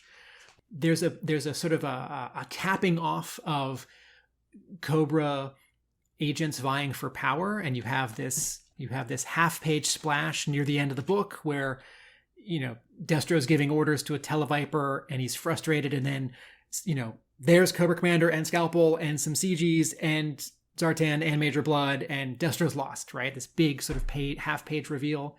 And there's this, what's the other big thing that happens in this issue? Like pushing forward the, who's Barrel Roll's brother, who's going to become a Cobra? Blackout, right? The sort of the second act of that, I guess, is the third act, right? He messed up, then he's court-martialed. And now he's imprisoned, but makes his escape, right? And this sort of feels like, oh, well, this reminds me of Devil's Due issue 25. And this reminds me a little bit of, Marvel 50 and IDW 200. And it's very easy to wave my hand and say, any comic that's too crowded could have just been a double-sized issue. And the other way of saying that is like, well, the writer needs to pull some stuff out. Agreed. But I really think that this issue wanted to be a double-sized issue. It needed to be. And then you'd have more time. And even like, it's like, okay, there's this fun panel where a bunch of Night Vipers are jumping out of the back of one of the Aspid, the Cobra transport helicopter. Yeah. And that's really cool until you realize, like, wait, are they like 20 feet up? Are they all going to break their legs when they land? It's like, or is this like 100 feet up and they have parachutes? Like, and that's a small thing. And I don't know if like Tim Seeley was supposed to draw them a little close to the ground, or if like the mechanics of the story, like where's the helicopter, get a little bit away from Jerwa and Blaylock here. But I feel like this is one of the things that you lose track of if you're cramming 37 things into a regular sized issue. Admit, I think that was a hokey panel, because it's so weird that they would jump out of a helicopter that high. Not even in a comic, that is ridiculous. They're not superhuman. Like, they are literally soldiers. So why is the helicopter not on the deck and they're just running out like just as dynamically? That just seems a little bit weird for me. Like, if they were wearing claws, or if they were wearing like jetpacks or something, then I totally understand. Some sort of wire, yeah, but there's no parachute going on. Clearly, it is literally they're just jumping out the back of a helicopter onto the deck, and it's so far up. Even if it is where they think, even if that goes on the deck, the one right in the front of the panel, which I don't think he is, then that's still a stupid distance. And they're all jumping out head first. Mm-hmm. It's weird. I think that's a weird choice. For one panel, this comic book becomes like X-Men. Yeah. Or some other comic book where people jump out of planes because they can make ice flows or they have wings. Yes. So help me understand some of the story here. So the Night Vipers get inside, and on that same page, we see 5 or so Joes running away towards a door. And I like this bit of dialogue. General Ray just ordered the last phase. Who ordered what? That's good because, most of the Joes don't know who Ray is. It's good. Sort of talking to that point that the Joes don't really know who Ray is yet, though he's their new leader. And there's a bit just a few pages earlier where he's giving some orders or something. We need a team to stay behind and lock down so we're spread thin. Do you copy? We copy. Just one question, sir. Who are you? Right, and then Flint says, "This is the new guy. He'll be communicating from my chopper." Right, so that's some good nuts and bolts. Right, keeping track of who knows what. That's not overwritten. That's not silly. I like that. I like both of those. All right, so the Night Vipers get inside. These 5 Joes are running away from an explosion inside the pit to a door. And then on the next page, there's this black and white Joe jet, and apparently there are 2 people in it because there are 2 word balloons to the front and the back of the cockpit. But then when we see inside the jet, we only see one of them. So anyway, but that's barrel roll. And so then these 2 weird Cobra vehicles that are flying behind this Joe jet blow up.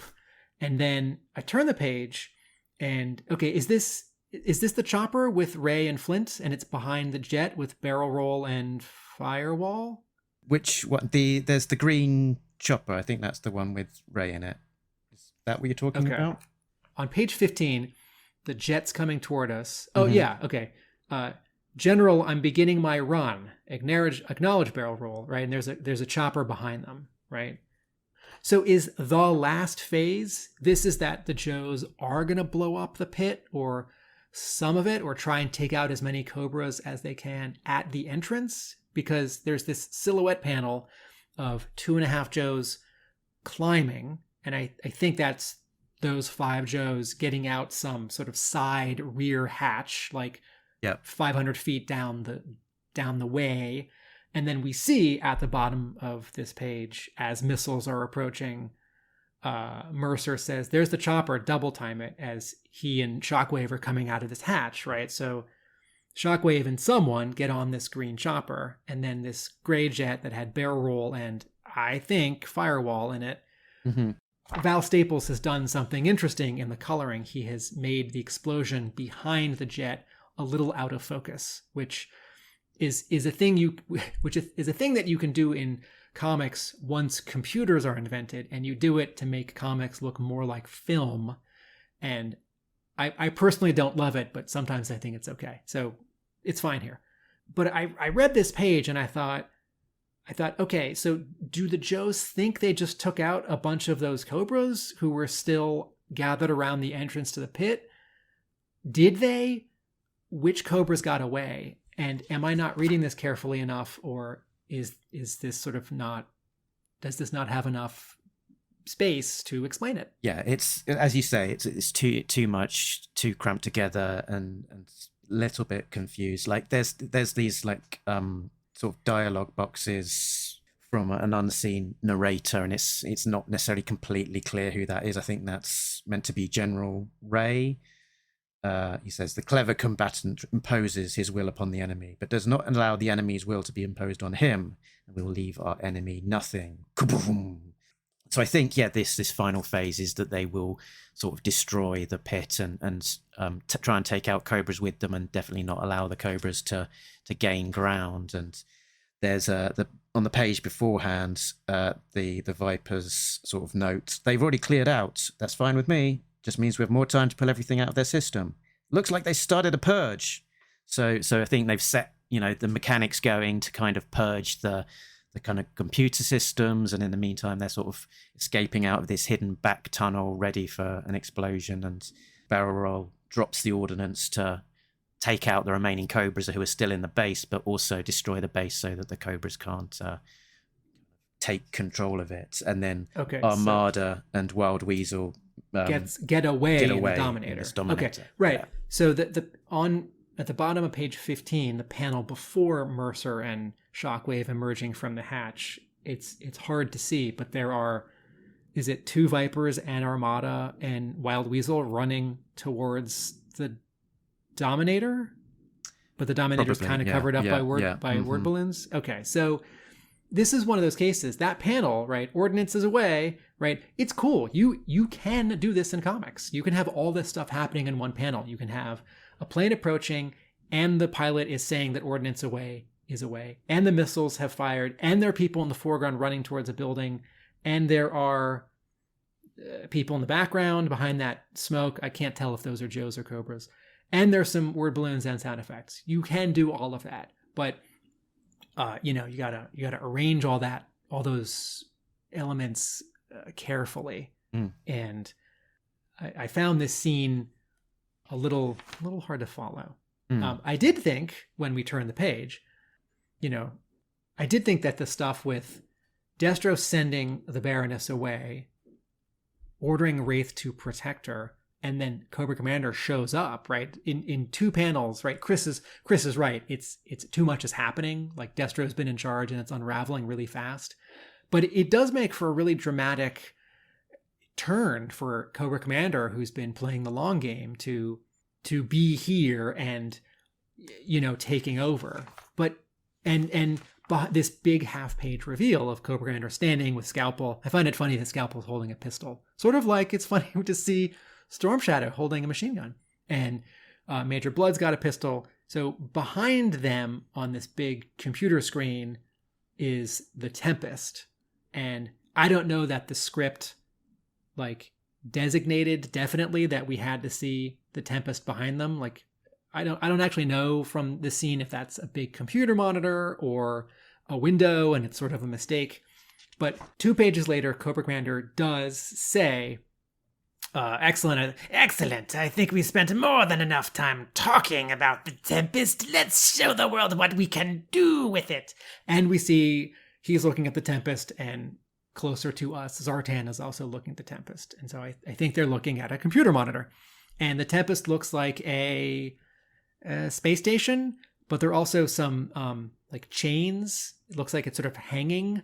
So I don't know if it's in space or if it's hanging in a hangar somewhere. And I find it funny that after 2 or 3 issues of people talking about the Tempest and not saying what it is, Cobra Commander once again talks about it, says he's going to do something with it, but still doesn't tell me what it is and what it does. And I wonder, okay, is that pushing it a little bit further for dramatic tension, or is that one more sort of casualty of this issue having so many elements that don't fit? Yeah. And then something that the comic does, which is unusual for G.I. Joe, not never done, but generally unusual, is the final 2 pages of the issue are a 2-page splash. Which we don't get a lot of in G.I. Joe, right? The Marvel run did do it a handful of times. But it's also a 2-page splash of, this cool, like I was saying at the beginning of the episode. It's we're in the post-image era, because this is just 10 cool guys standing there looking cool. They're grim and determined, and they're all standing face front. It's this is a 2-page spread that looks like a pinup. It's the artwork is the original artwork is going to sell for more money because it's not the backs of a bunch of heads or elbows and hands. They're not far away with a big sunset. It's a big, showcase shot of these guys. Spirit stood in fire. Spirit is definitely obstructed, and I will correct myself when I was comparing the coloring of Brett R. Smith in 38 with the coloring of Val Staples in 39. I said there are no bright whites in 39, and then I said, well, there are a few, and actually in the third of the issue there are a bunch. Right when Destro sees that Baroness is dead, and then Cobra Commander reacts, and then the Joes are standing in front of this fire. in the final 2 pages, actually there is a lot of white, but I feel like it's used better than in 38. Anyway, so how does this wrap up for you with Destro, Cobra Commander, and then General Ray? So I guess one of the biggest scenes there is the blowing up of that jet with the Baroness in there. It's a quite cool scene, but I think it just it suffers from too many comic deaths not being real, and I don't really buy for a second that the Baroness has died in that scene. I don't know if you feel the same. I sort of wasn't thinking that way or the other way. I was trying to remember if when I was aware of this comic in the 2000s, because my buddy read it, if this death stuck or not, and I couldn't remember. So I think Cobra Commander doing it the way he does it is great. It's cruel. I think it feels a little sort of laid on thick because we just found out she's pregnant. And you know, I don't think you should kill characters, and I don't think you should kill a character as interesting as the Baroness. But what the Devils Do Run has sort of set up is that Armada is another Baroness. And I'm saying this cynically, well, then you only need one of them. So I'm sort of more interested in the version of the story where Armada sacrifices herself for the younger Destro or for the older Destro, and it's sort of emotionally confusing. Or Cobra Commander is just being cruel, and he says, "I never trusted you, Mistress Armada." Or the Baroness. You know what? I think the most G.I. Joe way to deal with killing off one of these characters that's like the Baroness would be to have Baroness arrange Mistress Armada's death, but to not do it herself. Because that's cool and steely. I also, cynically, so Wraith is a Brandon Jerwa character, right? Right. I can't remember from our interviews with Blaylock and Jerwa if either of them specifically took credit for creating the character, but the character shows up. Definitely Jerwa. Okay, sorry, thank you. Yeah, so yes, thank you. So Jerwa writes the story where Wraith shows up, those 3 backups, and then brings him in. And cynically, I look at this like, well, Jerwa plotted, and maybe Jerwa was like, had a cold that month, and he's like, oh man, I can't do the final pass. And Blaylock's like, well, I'm running the company, I'll stay up late, I'll do the dialogue, right? Maybe this was a good thing that Blaylock helped out in this issue, and maybe it's not that Blaylock was taking it a little bit from Jerwa. But what it sort of looks like is Jerwa made Wraith, and Blaylock's like, I don't want that character here, and blows him up. Could be. And then this new status quo, smaller 12-man squad with General Ray sort of on the lead, very clearly set up for that last page to sort of continue forward. And yes, I think part of that is the clearing of the decks. It's simplifying things. It's honing down the Joe squad, tying up loose ends, and getting and setting things up for a relaunch ahead, and sort of using these last few issues to do that. We'll, I think, discuss that a little bit more in the next couple of issues, but I think that's kind of what that last panel is sort of pointing towards somewhat. Yeah, shall we get on to I Spy? Yeah. I spy with my little eye. So I spy some new toys. New toys! So there was a 2004 convention set called Dreadnought Rampage, which introduced a whole bunch of sort of new dreadnoughts. Some of them were sort of very sort of similar looking, so like recolored kind of original dreadnoughts. They had these sort of Billy Bob characters sort of in masks, but they had a few kind of brand new dreadnoughts that they introduced.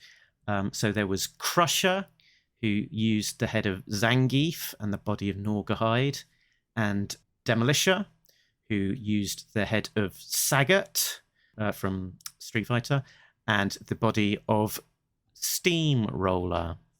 And we see both of those characters as the dreadnoughts attack the compound. There's a very weird looking kind of jet thing that on the Cobra side that attacks the pit, and I didn't know what that was at all, and I looked it up.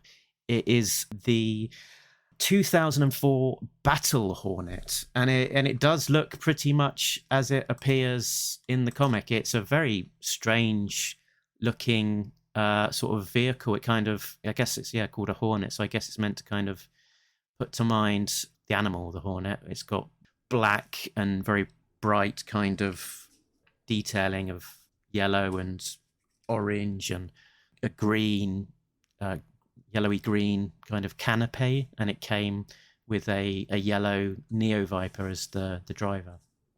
Very strange vehicle. Wasn't on my radar at all.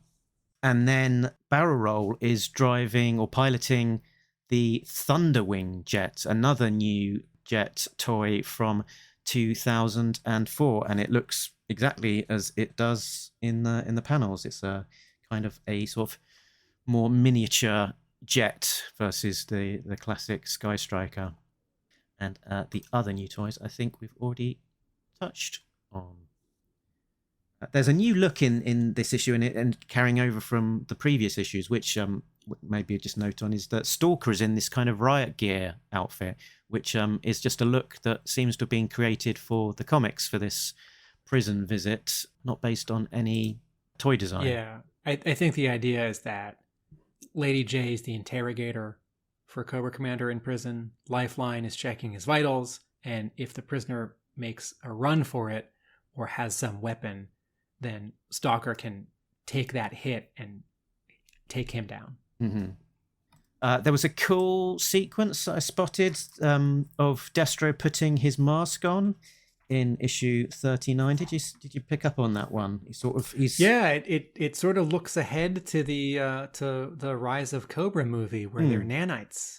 Yeah, it's like it's originally he's unmasked and he's putting on the mask, and half of it is like sort of a metallic kind of plate formation, and then sort of shimmering over the top, it seems to be like a liquid metal kind of pulling it together, like, as you kind of say, a kind of nanite type, more organic metal.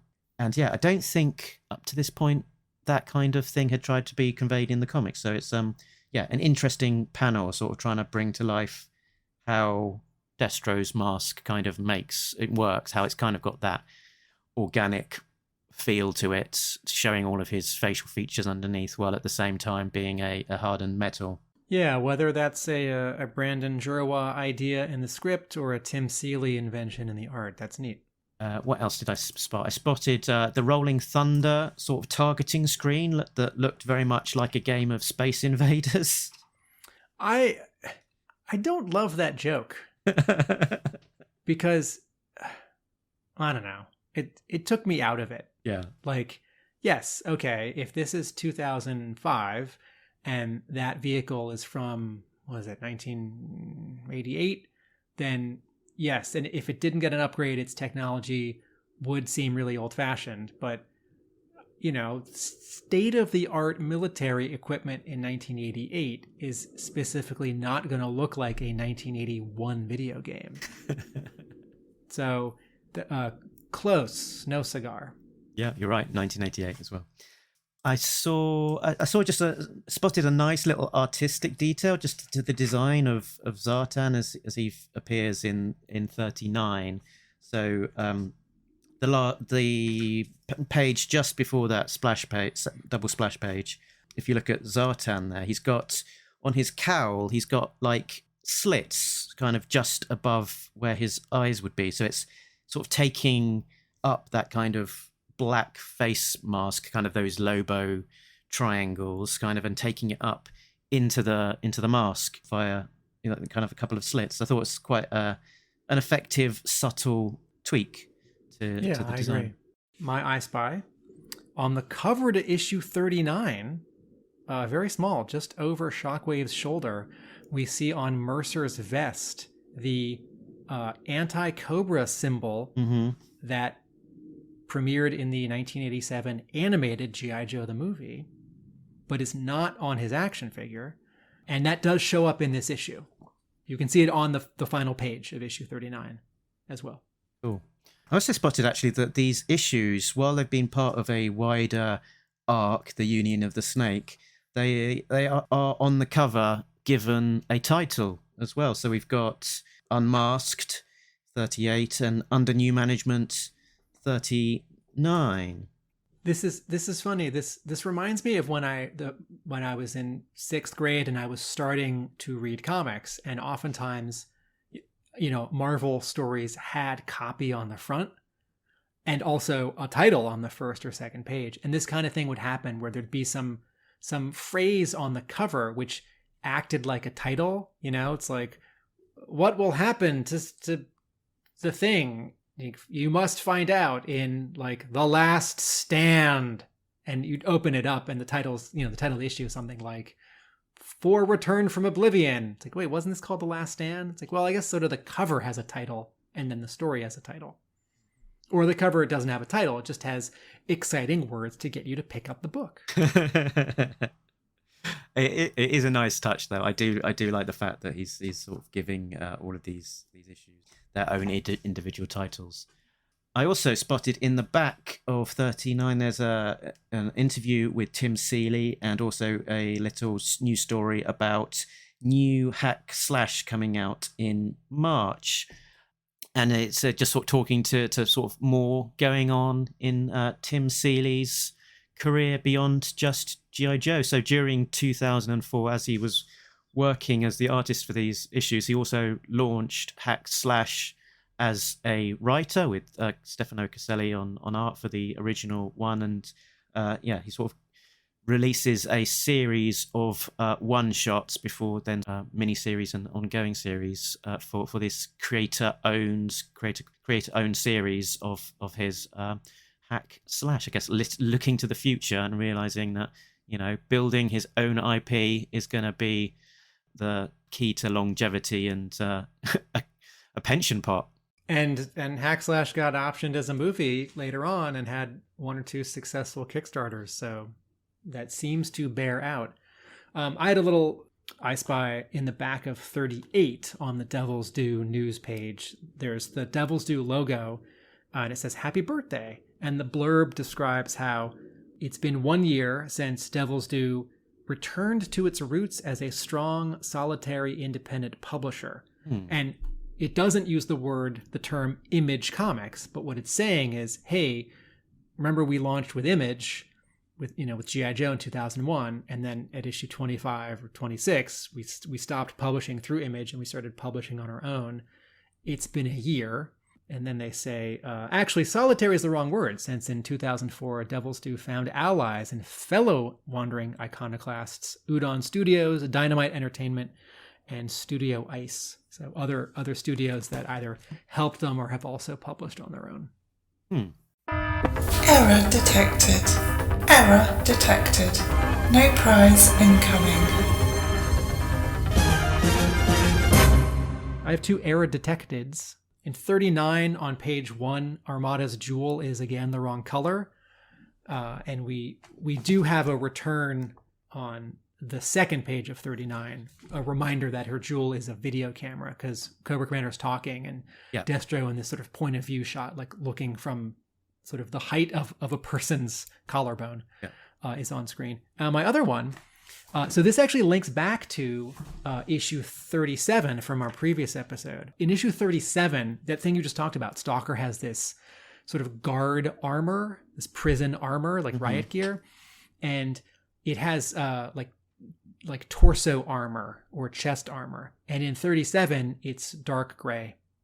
And in issue 38 on page 13, they know that there's a prison break. And so Stalker has this line where he says, "We're splitting my armor because I don't want you to get shot." And it's a little hard to tell because Stalker's chest is drawn dark because he's wearing like a black shirt or whatever. But in this moment, Stalker has the helmet and like the gloves and the like baton, and Lifeline has the torso armor. But his torso armor is colored white, as if that is an accessory for his red and white costume. So the error here is that Lifeline's wearing Stalker's chest armor and it is suddenly a different color. Got it.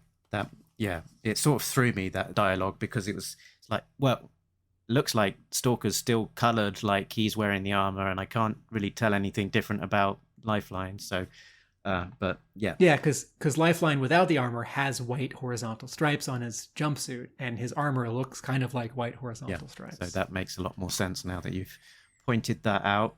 And then maybe worth mentioning just sort of one last tease. The last page of 39 and the inside back cover of 39 is a 2-page spread teaser ad for what's going to happen in this comic book in May. So in a few months, it says this spring, G.I. Joe as you know it will end. And it's all red and you see some shadows. And it says G.I. Joe and the logo's cracked up. Rise of the Red Shadows. Ah, right. Good tease. That's at the very back of 39. Yes, that is the last page and inside back cover of 39. How annoying. I got rid of that one. So I was very cavalier with the way I edited these. I got rid of some pages that I should really have kept onto, but... Since I know you're doing the video, I'll send you a photo or a scan. I don't know that I am doing the video, but maybe. Oh, dear. Yeah, the video's just... It's a lot to do if I'm doing it weekly. That it takes... a fair amount of time to do the audio edit, and then the video edit is probably double that time again, almost. So yeah, I can cope with it doing kind of a monthly main book. Yeah, I've not been trying to pick up the slack where Jay hadn't been keeping up the videos. So what was the last video for A Devil's Due? 26. Scott Sturgis is a reasonable man. It's not crazy behind, but the audio podcast is the priority, and you do a lot of work and a great job with that. Thank you. Yeah. Quote of the week, quote of the week, quote of the week, quote of the week, quote of the week, quote of the week, quote of the week. So I had one favourite line of dialogue this week. Lady J, I always like the trash talking, and she says to Zanya, 5 minutes after I met you, I said to myself, before this week is through, I'm going to end up smacking that little skank.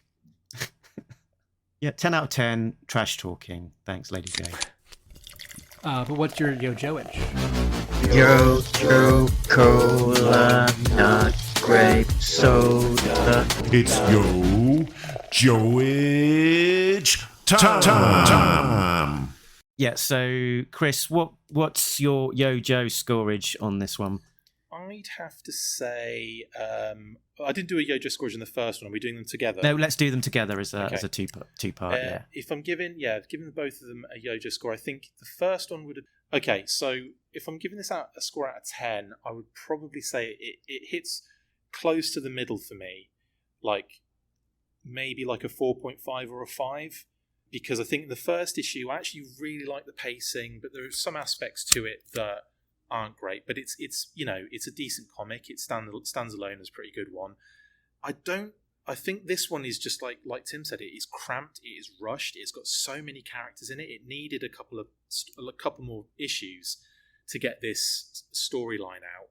And it's all too many quick resolutions, and not even like resolutions, but just like. It's like, we've attacked the pit, we've lost, we've evacuated, we're out. It's like that. You didn't do any damage. You threw a grenade in there. Like, that's it. It's not like, it just seems like, I don't know. It just seems very quick. And the same with Destro. It's like, we've got him, and now the Baroness is flying away, and she's going to blow up, and etc., etc.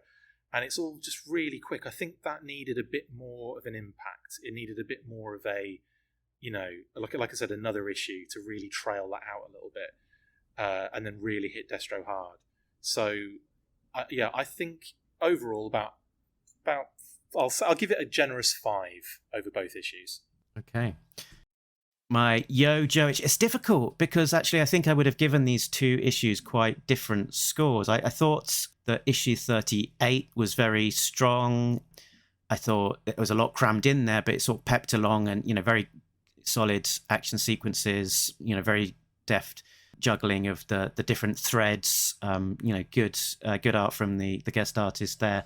I'd probably go in with a 7 for that one. Issue 39, I think, just suffers from too much and in the issue. similar to the earlier Blaylock issues. Just felt too packed in, needed more pages or dropping something, and just giving things room to breathe and a little bit more clarity on certain elements. So that's probably closer to a 5. So I guess that means it averages out at 6. But I did enjoy it. I would go back to them. So I'm going to bump it up a half point, 6.5. Yeah, for me, 38 is a 5, maybe a 6. 39 is a 4. So these 2 issues for this episode average to a 5. So that is us done with that issue. Next time on Talking Joe Disavowed, we will continue our look at this era with the next 2 issues, which will be 40 and 41. So parts 5 and 6 of Union of the Snake. Back on the regular show, we're continuing to cover ARA as it comes out. So we are going all in as the drumbeat to issue 300 continues. Where can people find you, Tim? Video essays from my company are at our YouTube page, which is Atomic Abe Productions, and my comic book store in Somerville, Massachusetts is Hub Comics, and my G.I. Joe blog is a realamericanbook.com. Excellent. You can find Talking Joe on the usual places. talkingjoe.co.uk is the website that has links to all of those places, such as the Facebook group where you can discuss all manner of things, including the latest episodes. Talking Joe on Twitter, Talking Joe on Instagram. You can leave us a voice message via our website, and you can also support us via Patreon, patreon.com/talkingjoe. Big thanks to our backers, Richard, Sam, Jay, Bill, Christopher, Justin, and Rob, who are getting early access to episodes, as well as some exclusive content. And I've already recorded the outro, so hopefully that is all good. Now, Chris, where can people find you? You can find me at the Full Force Podcast on pretty much all places, all platforms. Obviously, YouTube, which is where we're kind of our main kind of output is, but then also on Podbean, iTunes, and Stitcher. And of course, Facebook, Twitter, Patreon as well. If you want to give us money for the stuff, it's amazing. So yeah, that's where you can find me and the Full Force Podcast. Cool. And maybe, Chris, you can join us in the outro. And with all of that said and done, remember that nobody beats Talking Joe, an international podcast! With 2 guys from England, one of them actually in England, one of them in America, and some other guy. Good too. Laters!